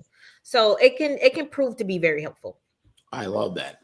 And for you, being executive director, how are you going to get this message out? Are you going to, what platforms are you looking to do? Are you going to go on the talking circuit? Are you going to go around the country? I mean, what are your plans? Listen, the sky is the limit. So I will be definitely going out and introducing this app. We're going to get into our different schools. We're going to meet with our school board members. We're going to go to different law enforcement's, faith-based organizations, local advocacies, as I mentioned before. So wherever, listen, our kids are everywhere. Everywhere. So wherever I can go and go before them and introduce this app, I will do it. I love that. And I want to help you do that as much as possible, because it's so important. I do want to be able to say, I did something. Yes. Yes. I did something. You can't prevent everything. Right. But this is something I think is very easy to use, and it has a very good outcome on the other side. And it's like you said, it's not always a crisis. Sometimes I just need someone to talk to. I'm having a problem, whether it's in the home or it's with another individual. It doesn't always have to be like super crisis mode, but because then you open yourself up to all these different community resources. And that's one thing I loved about Femi's vision, is that I can now have an app that connects an individual with all the community resources that you may not even be aware of to help the youth. I thought that was wonderful. And it could be where that youth maybe just need to get involved, or they need to, have something to do. They may be reaching out because they feel like they have, I don't know, they don't have any assistance. They don't have anyone that's there to advocate for them or to listen to them. So you're right. This app is going to give them that resource that they never knew existed to help them. Exactly. Never knew existed. So we're going to build this awareness. We're going to let people know, but we're going to put it in front of legislators. We're going to put it in front of the right people. Let them tell us, no, we don't have money for our kids. No, we cannot afford $5 a month to prevent, some kind of, crisis like this. Because I find that to be difficult for them to say, no, we can't afford that, because it's very, very affordable. Affordable, right. It's just a matter of you want to take action in the initiative to integrate it into the schools, right, and do those type of things. So before I let you go, you've got to let us know how to get in contact with you. How do we get in contact with the organization? What happens next? So I would say not only to get in contact, but also maybe to get involved, because we do need other involvement. So you can download and share the help4you.care app. You can become volunteers to help us, because we want to make sure we're spreading the awareness. We're getting our mission out there. But if you're a business organization and you want to partner with us, by all means, you can just visit help4you.care and click on the contact, and you'll be able to immediately get in contact with me. See, that's important. I love that, because there's so many different avenues to that. Let's say you have a program in the city and people just don't know about it, but it's designed to help kids. You can now, register yourself on the app and be one of the resources that potentially could be used, right? Yes. Or if you're making products, for children, wherever it may be, you become a sponsor. Wouldn't that feel good? Like, you know what? I'm going to sponsor that, because that is a goodwill in the community. Yes. And I want to make sure that that's a part of what we do, so we have social impact and what we stand for, right? What do we truly stand for? Right. Absolutely. Because every bit of support helps, and it helps us reach, more people that's in need. So. Absolutely. 100% on that. I want to thank you again for taking your time to come on the Black Business Network. Tell us about this important mission that you are on. I cannot wait to continue to support you in everything that you're doing. Is there anything you want to leave with us at this point, before you enjoy the rest of your afternoon? Just to thank you for allowing me to come on here and introduce this great initiative that we're getting ready to launch. I want to let people know that this is for them. This is something that we're doing to help our kids, to help those that are vulnerable, to even help our elders. So I think just partnering with us, volunteering with us, it will be helpful. And this is something that I believe is going to be worldwide. I believe it too. Genius is coming, and I will see you on the other side. Thank you. Have a good day. You're welcome. That is what this is all about. Part of the Black Business Expo's mission is to raise funds for high school seniors going to college or K through 12 entrepreneurs. This expo is a fundraiser for students. You may go to www.blackbusinessexpousa.com to donate to the scholarship fund, or use the Cash App that is on the screen below, and that is $BBXUSA. Our goal is to give laptops and up to $5,000 to 10 students. Students, you can register online at www.blackbusinessexpousa.com. Every dollar counts. So please donate to the scholarship fund and help students achieve their dreams. Special thanks to our Black Business Expo USA sponsors for February 2025, and they include NC100, Suede Soul, Carolina, Virginia Minority Supplier Development Council, Step Management, Margie McLean Foundation Incorporated, Genius is Common, Executive Women's Success Institute, The Quality Coaching Company, 5-Star BDM, Superwoman Business Services, Creative Force Studios, Lee Entertainment, Black Business Olympics, Artistic App Design, Banks Law Firm, Black Business Expo USA, Genius is Common, and I will see you on the other side.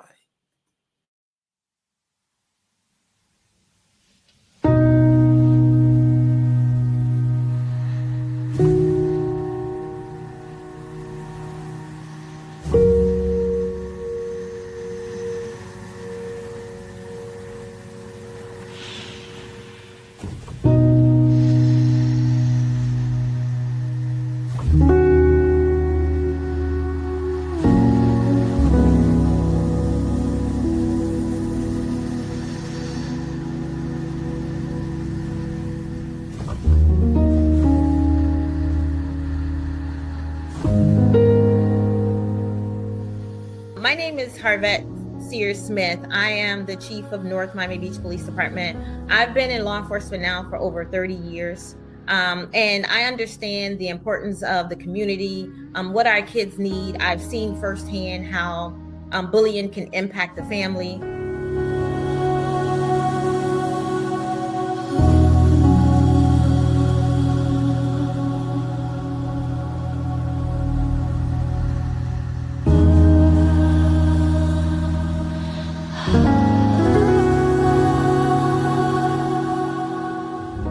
By having this app, promoting it, providing the training, letting the kids know that, that it's a comfortable and safe environment, I think the outcomes would have been different. And just taking the call in my capacity and seeing that, a child is, in this scenario, that's one of the things I would do. I will make them feel comfortable, let them know that we're here to help. You're not in this alone. There is an out.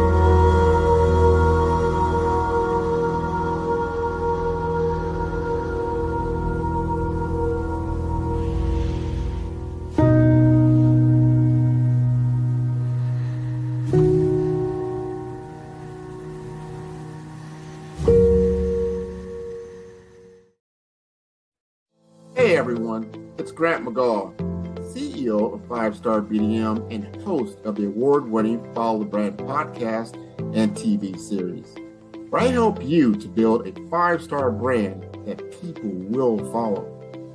My genius is personal brand development through intelligent communication and helping you achieve your business and career goals. I am a requested speaker on digital technology and brand development issues. I want to work with you to increase the value of your current opportunities while attracting new ones. Every one of you is unique, and we all share challenges that can be addressed through smart branding. As a super connector, I work with you as an executive coach to guide you along the complicated business and career development road, providing the enhancement tools and information you need to succeed. Together, I will help you succeed in today's challenging business climate. I will evaluate and measure your progress. Best of all, I am right alongside you every step of the way. Build the brand called you. Genius.